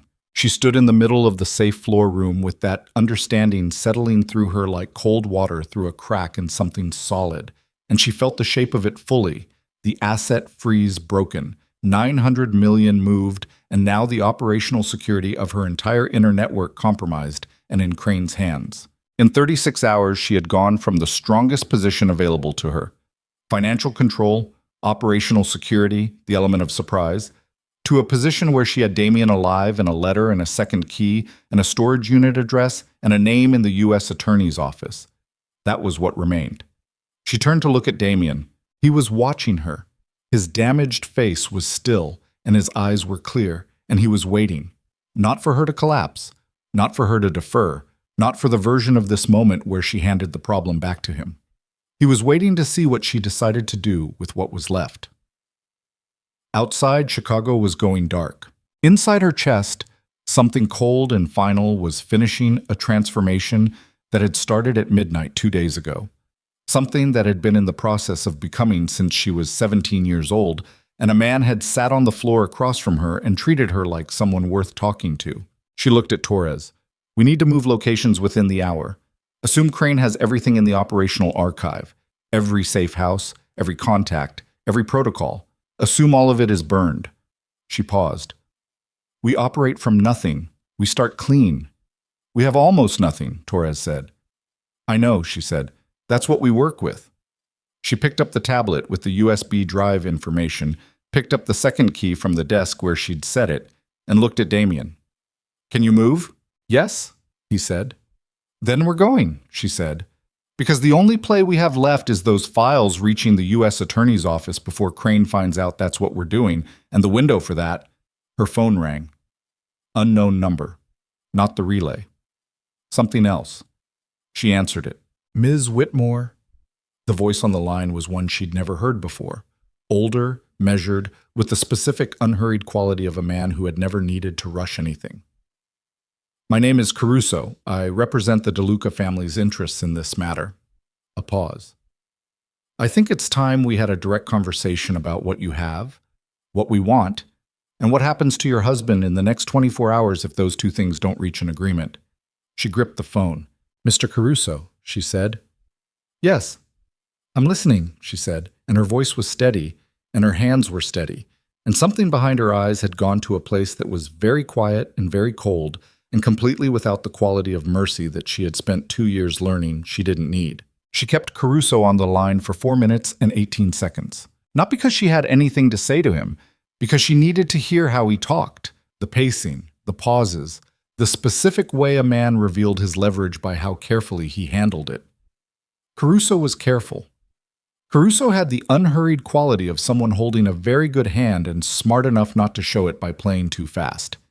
He told her the DeLuca family wanted 2 things, the protected witness list and the Blackwood Syndicate's Eastern distribution network transferred to DeLuca operational control. In exchange, Crane and his faction would stand down. The conspiracy would dissolve. She and Damien would be permitted to retain what remained of the syndicate's Western holdings and live without interference. Permitted? She noted the word. I'll call you back in 2 hours, she said. Ms. Whitmore. 2 hours, she said, and ended the call. She looked at Damien. His face told her he'd heard enough. They're not going to stand down, he said. Whatever Caruso offers, the agreement ends the moment they have what they want. I know that, she said. Then what's the 2 hours for? To make them think we're considering it, she said. We need 2 hours of them believing we're negotiating before they realize what we're actually doing. She picked up the second key and put it in her jacket pocket. She looked at Torres. 1 vehicle. Minimum profile. You drive, I navigate. Damien stays here with... She stopped. The operational security problem landed on her again, fresh and sharp. Han was gone. Her inner circle had just lost its most trusted security component. The loyal personnel who remained were loyal, but their identities were now in Crane's possession, which meant moving any of them in a visible way was a risk. Damien stays here with Yusra, she said. Building locked down. No outbound communication on any network Han had access to. If anyone makes contact claiming to be from our side, do not respond without a verbal confirmation from me directly. And you? Damien asked. I'm going to the storage unit, she said. I'm getting the originals. And then I'm going to the U.S. Attorney's office in person, and I'm putting those files on a desk, and I'm starting a clock that Crane cannot stop. It's almost 5 p.m., Damien said. The U.S. Attorney's Office. The name you gave me, she said. Is it someone who picks up after hours? A pause. Yes. Then we're fine, she said. She was already moving toward the door. 2 hours, Damien. I'll be back in 2 hours. Scarlett. She stopped. Turned. He was looking at her from the chair with his wrecked face and his careful breathing and the expression she was getting better at reading. The one that lived underneath the controlled exterior, the one that had been in the room at the facility when she walked through the door. Watch your back on the street, he said. Caruso will have people on movement. I know, she said. And Scarlett, he paused. Don't negotiate. Don't pause. Don't let them talk you into anything once you're outside this building. Just move. I know, she said again. She left. The storage facility was on the near north side, 22 minutes from the tower in early evening traffic. Torres drove. She sat in the passenger seat this time. She needed to see the street, needed the full visual field that the back seat's tinted glass restricted. The city moved around them in its ordinary evening rhythm. Headlights, brake lights, the compressed shuffle of rush hour thinning toward dinner hour. Ordinary city. No idea. She watched the mirrors. At the 14-minute mark, Torres said, Silver sedan, 3 cars back. It's been with us since Michigan Avenue. She didn't turn to look. How confident? Confident enough to mention it, he said. Lose it? Trying would confirm we saw it, he said. If they're Caruso's and Caruso thinks we're negotiating, following us is intelligence gathering, not intervention. The moment we run, we tell him the negotiation was a delay tactic. So we don't run, she said. We go to the storage facility like it's a normal errand, he said. We get what we need. We don't look like we're racing. She nodded. Her jaw was tight. Her hands were flat on her thighs, deliberately still. The storage facility was a 3-story commercial unit on a side street, the kind of anonymous urban infrastructure that existed in every large city in a mutually agreed-upon state of invisibility. Nobody looked at these buildings. Nobody thought about them. They simply existed as containers for the parts of people's lives they weren't currently using. The front desk clerk was a heavy-set man in his 50s who did not look up from his phone when they came in, which was exactly the right disposition for this kind of establishment. She found the unit on the 2nd floor. The 2nd key fit the lock. Inside was a single fireproof document case, combination locked with a 4-digit code that the encrypted file had provided. She put the code in. The case opened. Inside were paper documents, physical originals of financial records, printed communications, signed authorizations, surveillance photographs, an organizational chart hand-annotated in Damien's left-leaning script, the kind of evidence that existed in a form that couldn't be hacked, remotely deleted, or technically compromised, the kind of evidence that meant something in a federal proceeding specifically because of its physical form. She closed the case, tucked it under her arm. Torres was waiting at the end of the corridor. His expression had sharpened. The silver sedan, he said quietly. It parked half a block down. Driver stayed in the car. But there's a second person. Got out before we went in. I tracked them to the building entrance. She processed that. Inside the building? Likely the lobby, he said. I didn't see them come up. She thought for 1 second. Then, we go out the side exit, right now. If they follow, we know the surveillance has escalated. If they don't, we've burned an exit route for nothing, Torres said. I can live with that, she said. I can't live with the alternative. They went out the side exit. Nobody followed. She let out a breath she'd been holding since the storage unit door. They were back in the vehicle at 611. She called the name Damien had given her, the contact in the U.S. Attorney's Office, from the relay number. The call rang 4 times and then a woman's voice answered, careful and alert in the specific way of someone who picked up unlisted relay calls with the readiness of a person who expected them. This is Scarlett Whitmore, she said. I have original documentation relating to the Blackwood Syndicate, Crane, Harmon, and Reeves, and the DeLuca family's operations across 4 states. I was told to contact you directly. I need to meet tonight. A pause. Not long. The pause of someone making a rapid risk assessment. 1 hour, the woman said. I'll send you a location. The location came through 3 minutes later. A federal building annex on the west side, the kind of address that communicated we are doing this properly, not in a parking garage. They drove west. At the 40-minute mark, Torres's phone buzzed. He glanced at it while stopped at a light. His face changed. "What?" she said. "Damien," Torres said. "Text from the building's internal system. He's flagging a situation." She took Torres's phone and read the message. "Council moving, armed personnel entering the building via subparking, at least 8. Crane is not waiting for your 2 hours. He is coming now." She looked at the time. They were 22 minutes from the federal annex. They were 40 minutes from the tower. She couldn't be both places. "Keep driving," she said. "Scarlett, keep driving," she said. "Damien has the building's security systems. He has USRA. He has the lockdown protocols. If Crane wanted him dead, he'd have done it at the facility. He wants him as leverage. He won't move against him until he knows the negotiation is dead." She paused. "Which means we have the length of time it takes Crane to figure out I'm not calling back in 2 hours." Torres drove. She gripped the document case in her lap and watched the city and made herself breathe at a rate that was functional rather than what her body was demanding, and she thought about Damien in a locked-down building with 8 armed men somewhere in its lower levels. And she made a decision that was the hardest decision she'd made since midnight 3 days ago. She kept going. The federal annex was a glass and concrete building that wore its bureaucratic purpose without apology. The woman who met them at the side entrance was 40-something, sharp-featured, wearing a dark blazer over a pressed shirt with the permanent motion quality of someone who worked hours that didn't recognize the concept of evening. Her name was Assistant U.S. Attorney Dana Rice, and she had the kind of eyes that processed information very quickly and showed almost nothing of what she was doing with it. Scarlett put the document case on the table in the conference room and opened it and said, "I have approximately 30 minutes before the situation I came from deteriorates past the point where this meeting has its intended effect, so I'm going to move fast." Rice looked at the documents, looked at Scarlett. "Talk," she said. Scarlett talked. She laid it out in the order Damien had constructed it. Not chronologically, but architecturally, the load-bearing evidence first.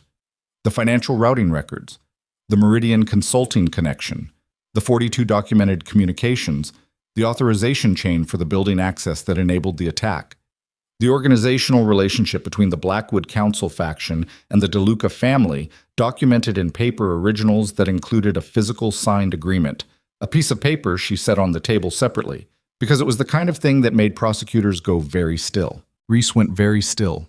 "This is a signed agreement," Rice said. "Yes."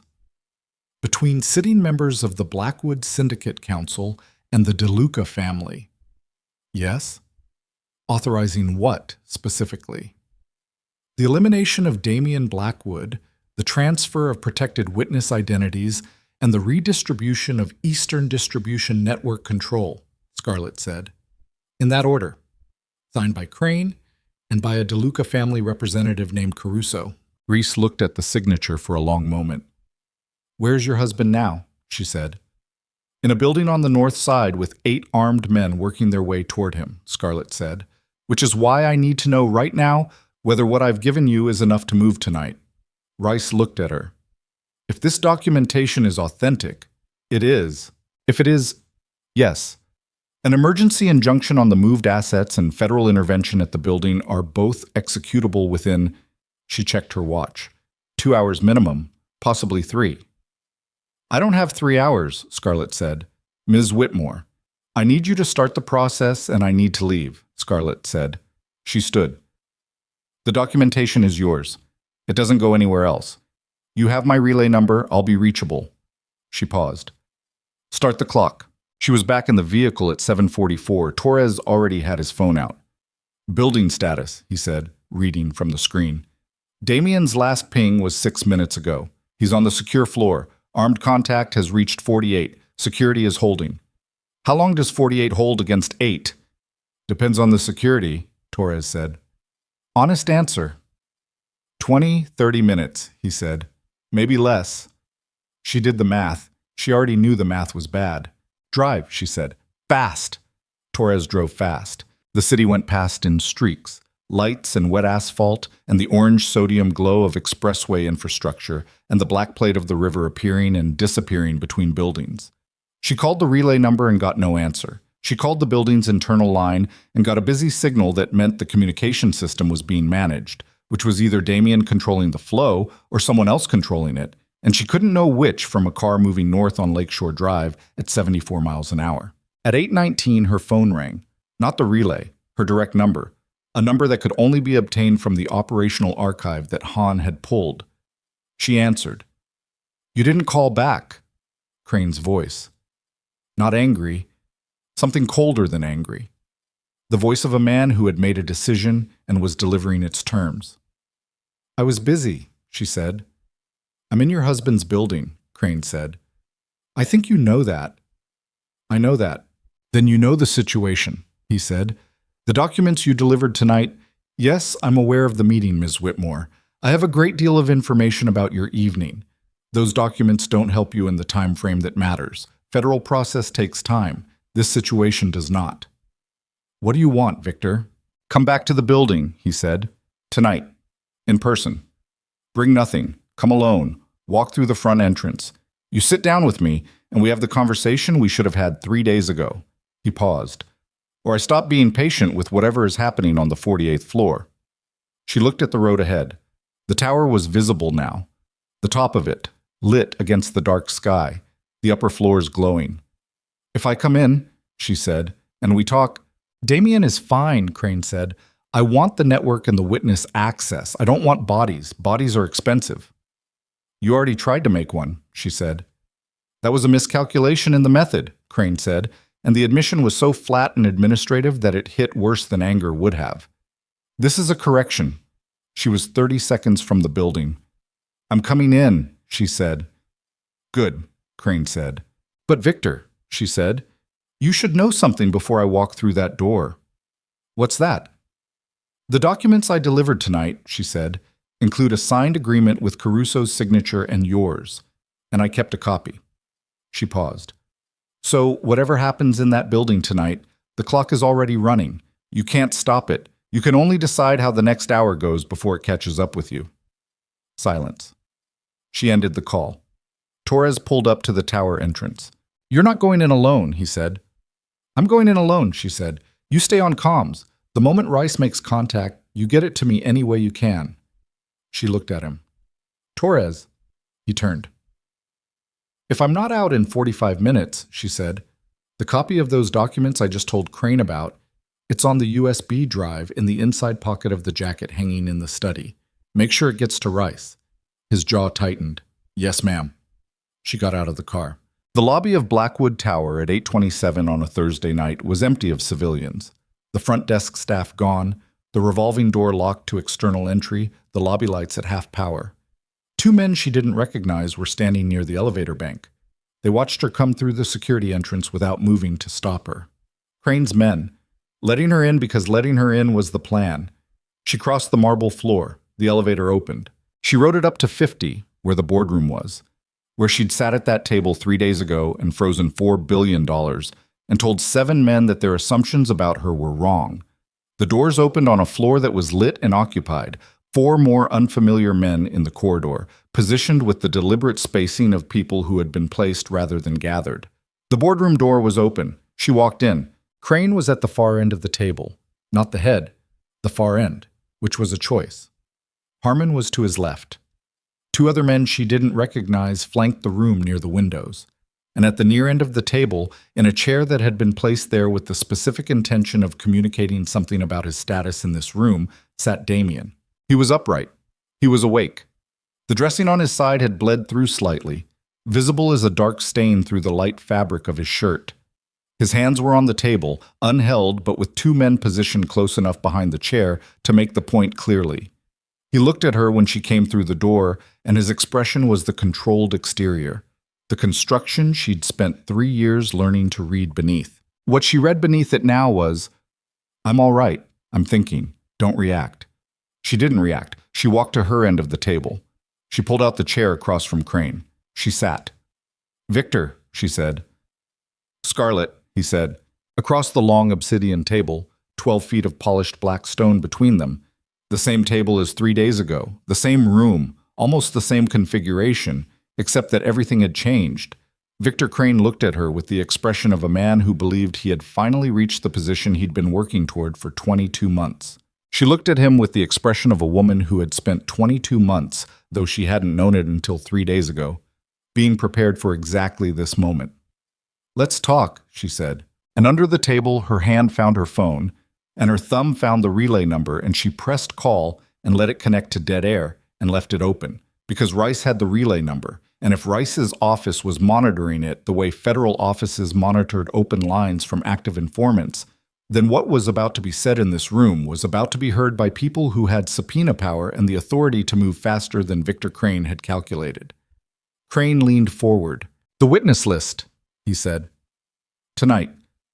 Damien looked at Scarlett from the far end of the table. She looked back at him. She thought about a man sitting on the floor with takeout noodles treating a terrified 17-year-old like someone worth talking to, and she thought about 3 years of being taught things she hadn't understood were preparation. And she thought about a letter in a pocket over her heart, and a signed agreement on a federal desk, and a clock that was running whether Victor Crane knew it or not. She put her hands flat on the table. "No," she said. The word hit the room like a stone hitting still water. Crane's face didn't move. "Ms. Whitmore, the witness list doesn't exist anymore," she said. Damien moved them. All of them. 48 hours ago, before the attack, he moved every protected individual to new locations under new protocols that he and I are the only people alive who can access. She paused, and the pause was calibrated. "Which means what you came here to get is gone. And what you came here threatening my husband with, that leverage is also gone." She looked at him steadily. "What remains is a signed document on a federal prosecutor's desk, an open federal case, and a decision you need to make in the next few minutes about whether you want to be in this building when that case becomes a warrant." The room was very quiet. Harmon looked at Crane. Crane looked at Scarlett. And from somewhere in the building, below them, distant but unmistakable, came the sound of the sub-parking level security alarm beginning to sound, which was either Crane's people doing something or Torres doing something. And in the 2 seconds of absolute stillness that followed that sound, while every person in the room processed what it might mean, Damien Blackwood stood up from his chair. He stood up slowly, carefully, with the deliberate economy of a man whose ribs were screaming and who was not going to let that fact be visible. And the 2 men behind his chair moved, and Damien turned to the closest one and said, very quietly, in the voice that the underworld had called the Viper for 20 years, "Take your hands off me." And the man did, because there was something in that voice that did not negotiate and had never needed to, and the room felt it, and in the feeling of it, something shifted. The operational certainty that Crane had walked in with beginning to develop the specific instability of a structure whose load-bearing element has just been questioned. Crane stood. His hand moved toward his jacket, and the boardroom door opened. Not Crane's men. Not Torres. Han walked in. And behind Han, with the unhurried entry of someone who had been waiting for precisely the right moment, walked a man Scarlett had never seen before. Mid-40s, dark coat, the kind of federal identification he was already holding out in front of him like it was the most natural thing in the world. "Victor Crane," the federal agent said. "Dana Rice's office. I'm going to need everyone in this room to stay exactly where they are." Han looked at Scarlett from across the room. She looked back at him, and the question was in her eyes, and his answer was in his face. And the answer was something she hadn't expected. Not the face of a man who had been caught, not the face of a man who had run and been brought back, but the face of a man who had walked back in through the door on his own, carrying something. And the something was the federal agent behind him. The alarm in the sub-parking level was still sounding. Crane's hand was still near his jacket. Damien was standing, breathing carefully, 12 feet away from her across a black obsidian table. And he was looking at her with an expression she had never seen on his face before. Not the controlled exterior, not the construction, not even the rawer thing she'd seen in the facility room.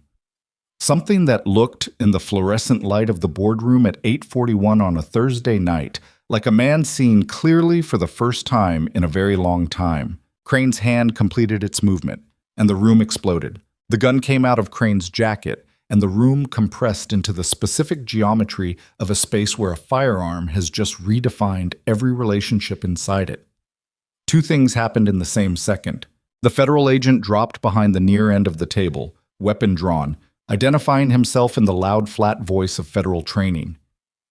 And Damien moved, not away from Crane, toward him, across the 12 feet of boardroom with the physics of a man who had spent 20 years making decisions in violent rooms and understood that the only correct response to a gun at that distance was to close the distance before the shooter's decision-making caught up with his instinct. He was fast. He was also running on 2 cracked ribs and a closed laceration and roughly 40 hours of captivity, and what he closed on Crane was not the full version of what he was capable of. It was the damaged version, the one that cost him, and it showed in the sound he made when Crane's elbow caught him in the right side and the air went out of him in a hard, involuntary exhale that was not a sound Scarlett had ever heard from him before. They went into the wall together. The gun discharged. The sound in the enclosed room was enormous, a physical concussive thing that hit the ears and the chest simultaneously and left a ringing silence in its wake. The shot went into the ceiling, plaster dust. The federal agent was on his feet and across the room in 3 seconds, and Harmon was backing toward the windows with his hands up. And the 2 men near the windows had frozen in the calculation of people who had just watched the room turn federal and were rapidly reassessing their employment decisions. Crane was on the floor with Damien's forearm across his throat and the federal agent's knee on his gun hand, and he was making the specific sounds of a man who has just lost. Scarlett had not moved from her chair. She became aware of this as the dust settled, that she had sat completely still through the entire sequence, hands flat on the table, watching, not from paralysis. From the cold, clear understanding that the room had enough people handling the physical reality of this moment, and what she needed to do was stay exactly where she was and let it resolve and not add a variable. The ringing in her ears faded. Damien was still on the floor beside Crane, one hand braced against the wall, not getting up yet. His breathing was audible from across the room, careful, deliberate, the breathing of someone managing a pain level that required management. She pushed back from the table, crossed the room, crouched beside him. "Are you hit?" she said. "No," he said. His voice was compressed. "Ribs." "The same ones?" "Yes," he said. "The same ones." She put her hand on his back, not as comfort, as information, reading the tension in the muscles there, confirming the location of the damage. He let her, which told her something about how much it hurt. "Can you get up?" "Give me a minute," he said. She gave him the minute. She stayed crouched beside him while 2 more federal agents appeared through the boardroom door. They'd come up through the building while Crane's attention had been on the room, Torres having apparently managed the sub-parking level situation in a way that cleared the path. And while Harmon was walked to the wall and the 2 men near the windows were separated and secured, and the administrative machinery of a federal operation began converting the boardroom into a processing site. Han was standing near the door. She looked at him across the room. He met her eyes. He didn't look away. She stood up, left Damien's side for 30 seconds, he could hold 30 seconds, and walked across the room to Han. He was still holding the original relay phone he'd borrowed from Torres, the one he'd used to reach Rice's office from wherever he'd gone after leaving the building. He held it out to her. She took it. "When did you flip?" she asked. Not angry. She needed to understand the mechanism. "I was never fully in," he said. "Crane approached me 14 months ago. I took a consulting retainer. It was framed as intelligence work, non-operational. It became operational 6 months later when the plan escalated and he wanted someone inside the protective detail." He stopped. "I should have come to you the moment it escalated." "Why didn't you?" He was quiet for a moment. "Because I thought I could manage it from inside. Control what Crane got. Limit the damage." He paused. "I was wrong about that." "You pulled the operational archive," she said. "Yes." "And then you gave it to Rice," she said. "The archive contains everything Crane would need to act against your remaining loyalists," Han said. "If it's in federal custody, he can't use it. That was the calculation." He looked at her steadily. "I understand if that doesn't cover the debt. I'm not asking it to." She looked at him for a long moment, at the face of a man who had made a series of compromises that had each seemed manageable until they weren't, and who had found his way back through the last door available to him. She understood the architecture of that. She'd been inside her own version of it for 3 days. "We're going to talk about this properly," she said. "Later, when the room isn't full of federal agents." "Yes," he said. She went back to Damien. He had gotten himself to a sitting position against the wall, which was progress. His color was still bad. The stain on his shirt had spread slightly. She crouched beside him again, and he looked at her sidelong and said, very quietly, so only she could hear it, "You left the relay line open." "Yes," she said. "From the moment you sat down at the table." "Yes." He was quiet for a moment. "That was smart," he said. "I know," she said. Something moved in his expression, something that in a different man she might have called a smile. On Damien's face it was subtler than that, a shift at the corners of his mouth, a slight loosening around the eyes, the face of a man allowing himself one unguarded moment in a room that still contained federal agents and his own considerable damage. "Help me up," he said. She helped him up. Victor Crane was taken out of the building at 9:43. She watched it from the boardroom window.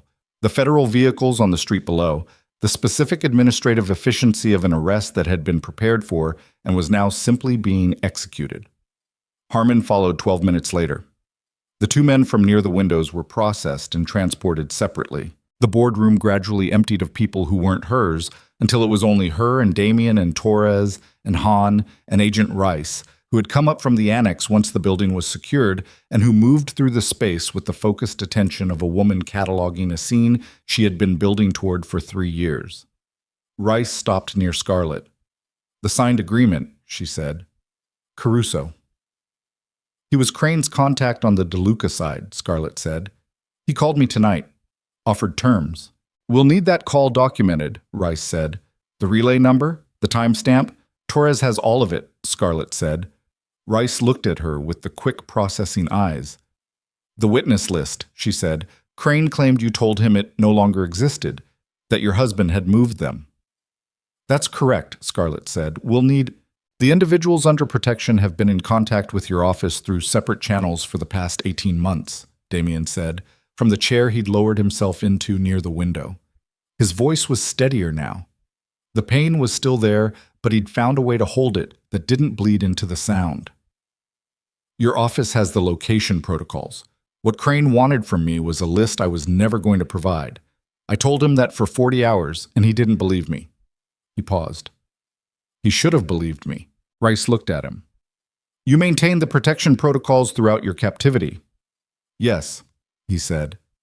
She looked at him a moment longer, the look of a prosecutor assessing a complicated variable, a man who had committed crimes she could document and who had also, in the specific calculus of this situation, preserved the lives of federal witnesses at considerable personal cost.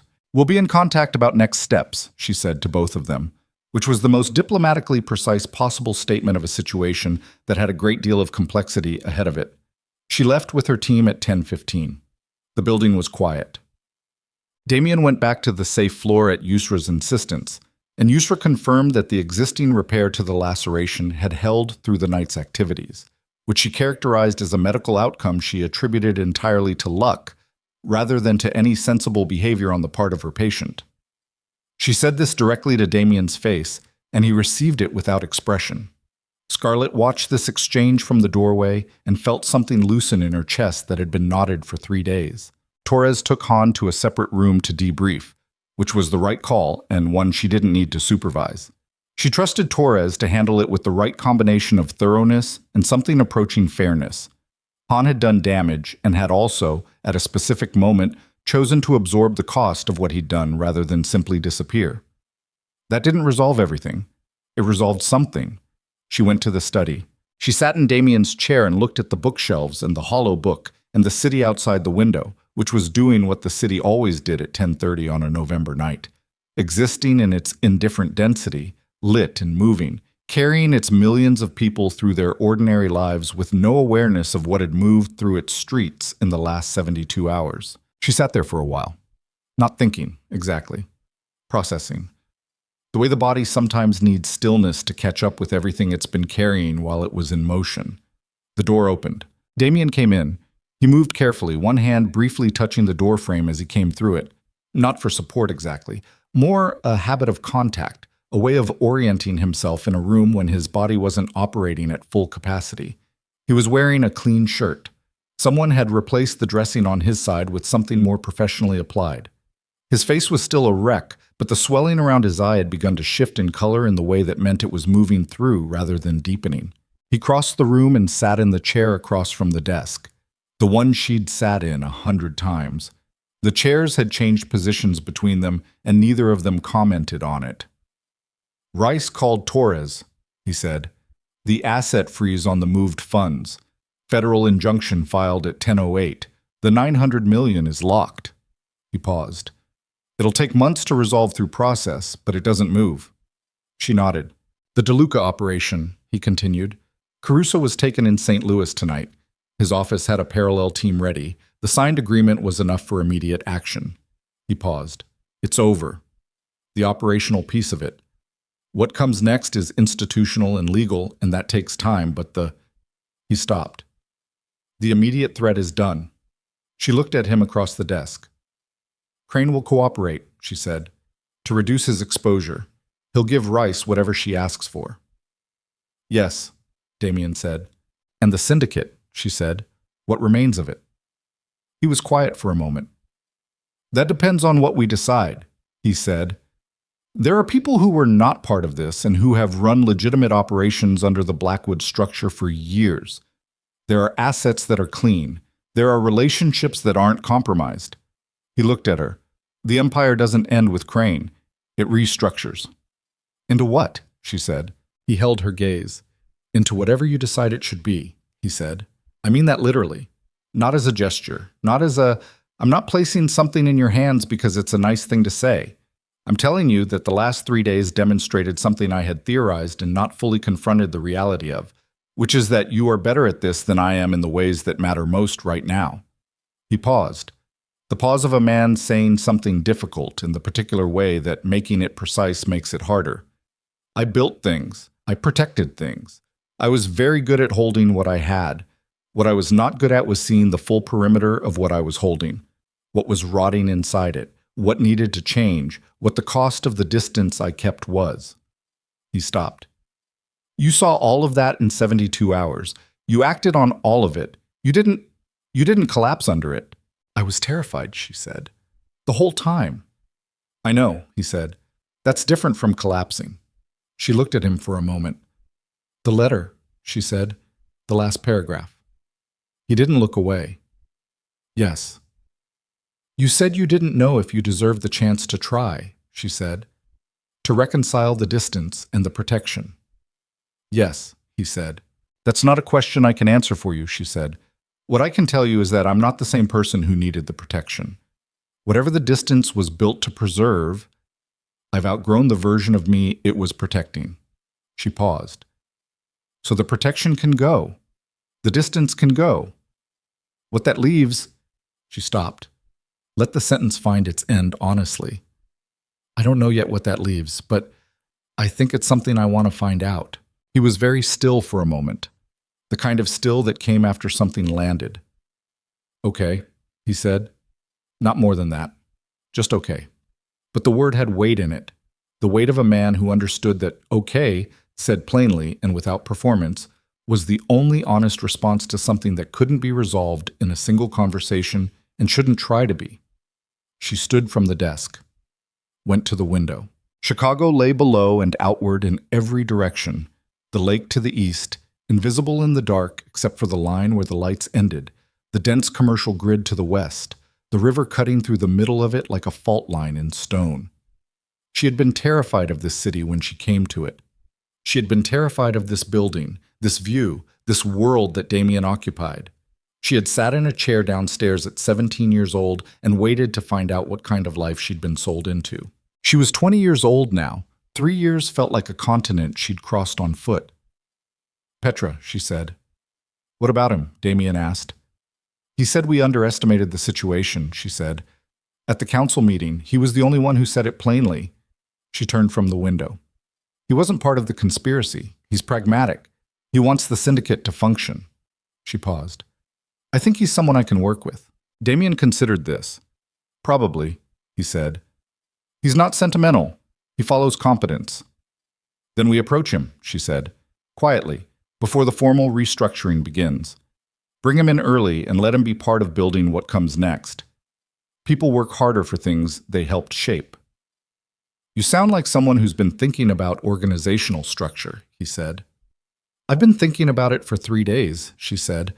I didn't have much else to do in between the crises. He almost smiled again. It was becoming more recognizable. That small shift, that slight loosening. She was cataloging it the way she'd spent 3 years cataloging the other expressions. The syndicate's legitimate holdings, she said. The real estate, the financial services infrastructure, the logistics network. There's enough there to build something that doesn't require the parts that Crane was protecting. I want a legal review, full scope. What can be legitimized? What gets dissolved? What gets handed over as part of the federal cooperation? She paused.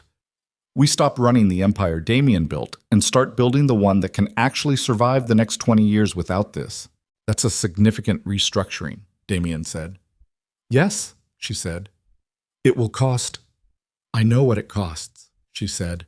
I watched $4.3 billion move in 40 minutes. I know what it costs. She looked at him. What it buys is something worth buying. He was quiet for a moment, then, all right. All right, as in you agree, or all right as in you're deferring to me, she said. All right, as in I think you're right, he said, and I'm aware that those are different things, and I'm choosing the first one. She held his gaze. Good, she said. Torres found her at midnight. She was in the kitchen, the same island where 3 days ago she'd eaten a meal she couldn't taste and received the call from the man in the bar that had started the operational chain of the last 72 hours. She was drinking actual tea now, sitting with both hands around the mug, feeling the heat of it, which was the first time in 3 days she'd been physically warm without actively trying to be. Torres sat across from her. He set a tablet on the island, the debrief summary from his conversation with Han. How complete is it? She asked. Complete, Torres said. He held back nothing. Crane's full communication record with him going back 14 months, every piece of information Han passed, every operational detail. He paused. Rice's office can use all of it. And Han? She said. Torres was quiet for a moment. This was a man who had worked alongside Han for 2 years, trusted him the way you trusted the person who was positioned between you and the next door. She understood the specific weight of that question for him. That's your decision, Torres said. I'll implement whatever you decide. She thought about it. She thought about a man who had made compromises that were wrong and who had, at the final moment, walked back through the door carrying the thing that made the difference. She thought about the difference between someone who was broken and someone who had broken temporarily and found their way back. She thought about the fact that she herself had been sold as a debt arrangement at 17 years old and that the question of who deserved a second chance was one she was not in a position to answer simply. He stays, she said, on probation, not in a protective detail role. That trust has to be rebuilt from a different starting point, but he stays. She paused. He knows this building, he knows these operations, and more importantly, he knows exactly how Crane's network thought and moved and communicated. That's useful. She picked up her tea. People are more valuable when you know their full history, including the parts that are hard. Torres nodded. Get some sleep, she said. What about you? Soon, she said. He left. She sat with the tea until it cooled and then sat with it a little longer, doing nothing, thinking about nothing in particular, letting the silence of the building settle around her in the particular way that a building settles when it has contained a great deal of noise and violence and is now simply itself again, walls and floors, and the ambient hum of systems running as they were designed to run.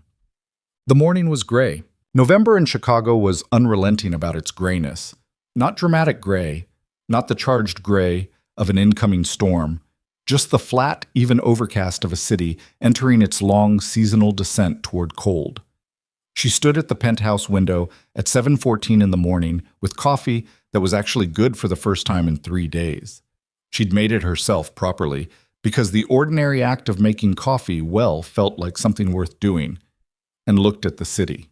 Below her, in the legal and federal architecture of the city, she couldn't see from this height, things were moving. The injunction on the moved funds, the processing of Crane and Harmon, the DeLuca operation coming apart in St. Louis, the protected witnesses who were still protected, still alive, still located in places that Crane had never actually obtained and never would. All of it moving through systems, grinding through process, the slow institutional machinery that didn't care about the specific urgency of the humans whose lives it was resolving. She heard him before she saw him. The careful tread of someone managing physical damage, the slight irregularity of breath that came with compressed ribs. Damien came to stand beside her at the window. He was moving better than last night. Not well, but better. He had coffee, too. They stood side by side and looked at the city. He reached into the pocket of his jacket, the charcoal gray blazer she'd been wearing for 3 days, which she had returned to him last night without ceremony, placing it on the back of the chair in the study, and which he was now wearing, and took out the item she had seen in his hand only from the description in the letter. A black crown. Not a literal crown in the theatrical sense. It was small, symbolic, an object Damien had apparently made at some point in the past year as the physical representation of what the letter described. The New Order. Black enamel on a gold frame, compact enough to sit in a jacket pocket, significant enough to mean what he intended it to mean. He held it out to her. She looked at it. Then she looked at him. "I don't need the symbol," she said. "I know," he said. "Neither do I." He paused. "That's not what it's for." She understood what he meant. It wasn't a coronation. It wasn't a man placing something on a woman's head to indicate his approval or his gift. It was a different thing. An acknowledgement between two people who had come through something together and arrived somewhere neither of them had fully mapped. An acknowledgement that the version of their relationship that had existed before 3 days ago had ended, and whatever came next was different in kind. She took the crown from his hand, turned it over in her fingers, set it on the window ledge in front of her, where the gray morning light hit it and the city stretched below it. "Petra," she said, "I want to meet with him today." "I'll arrange it," he said. "The legal review. I want external counsel, not anyone connected to the syndicate's existing structure. Clean eyes." "I know someone," he said. "And the people Crane had on retainer beyond the council," she said. "The operational layer, full audit. Everyone gets reviewed and everyone gets a decision, in or out of the new structure, but nothing in between and nothing unclear." "That'll take time," he said. "Everything real takes time," she said. "That's fine." She picked up her coffee, drank it. It was good. "I'm not in a hurry anymore." He looked at her sidelong. 3 days ago you were running on no sleep and frozen assets in a building full of people trying to kill you." "Yes," she said, "and now I'm not." She looked at the city. It changes the pace. They stood in the gray morning quiet for a while. The city did its ordinary morning things below them. Traffic building, the river catching light, a cargo plane descending toward the distant airport in the northwest. Everything that had happened in the last 72 hours was invisible from this height, absorbed into the city's indifferent continuity, just another set of events that the city had contained and would not remember. She thought about 17-year-old her, the terrified girl in the chair downstairs, the girl who had come to this building as a transaction and found, unexpectedly and not without cost, something she hadn't been looking for, an education she hadn't asked for, delivered by a man who sat on floors and shared noodles and treated her like someone worth talking to. She thought about what that girl would see if she could look up from the chair now and see what she'd become. She thought she would be surprised. She thought, and this was the thing she hadn't quite known until she was standing here on the other side of it. She thought the girl would not be disappointed. There were things ahead that were hard. The federal process, the restructuring, the long work of building something that could stand on different foundations than the thing it was replacing. The open question of what she and Damien were to each other now that the distance he'd maintained and the protection it had represented were both no longer the operating reality. All of it. Hard, complex, unresolved, requiring more from her than she'd known she had 3 days ago. She knew she had it now. Damien turned from the window, set his empty coffee cup down, started toward the study. There was work to begin, and they both knew it, and neither of them was the kind of person who let morning light go to waste. "Damien," she said, He turned. She picked up the small black crown from the window ledge, held it for a moment. Then she tucked it into the pocket of her jacket, not his jacket, her own, and looked at him. "Let's go," she said. He looked at her for a moment. The face she knew, the construction and the thing underneath it, closer to the surface now than she'd ever seen it. The real architecture, the complicated and imperfect and genuinely human thing that lived behind the Viper, behind the controlled exterior, behind 20 years of a certain kind of world. "Yes," he said. They left the window. The city continued below it, indifferent and alive, carrying its millions of ordinary lives through an ordinary gray morning, with no awareness of the woman who had just looked down at it from 54 floors up and decided what kind of person she was going to be inside it. The crown was in her pocket. The city was below her feet, and the long, difficult, necessary work of what came next had already begun.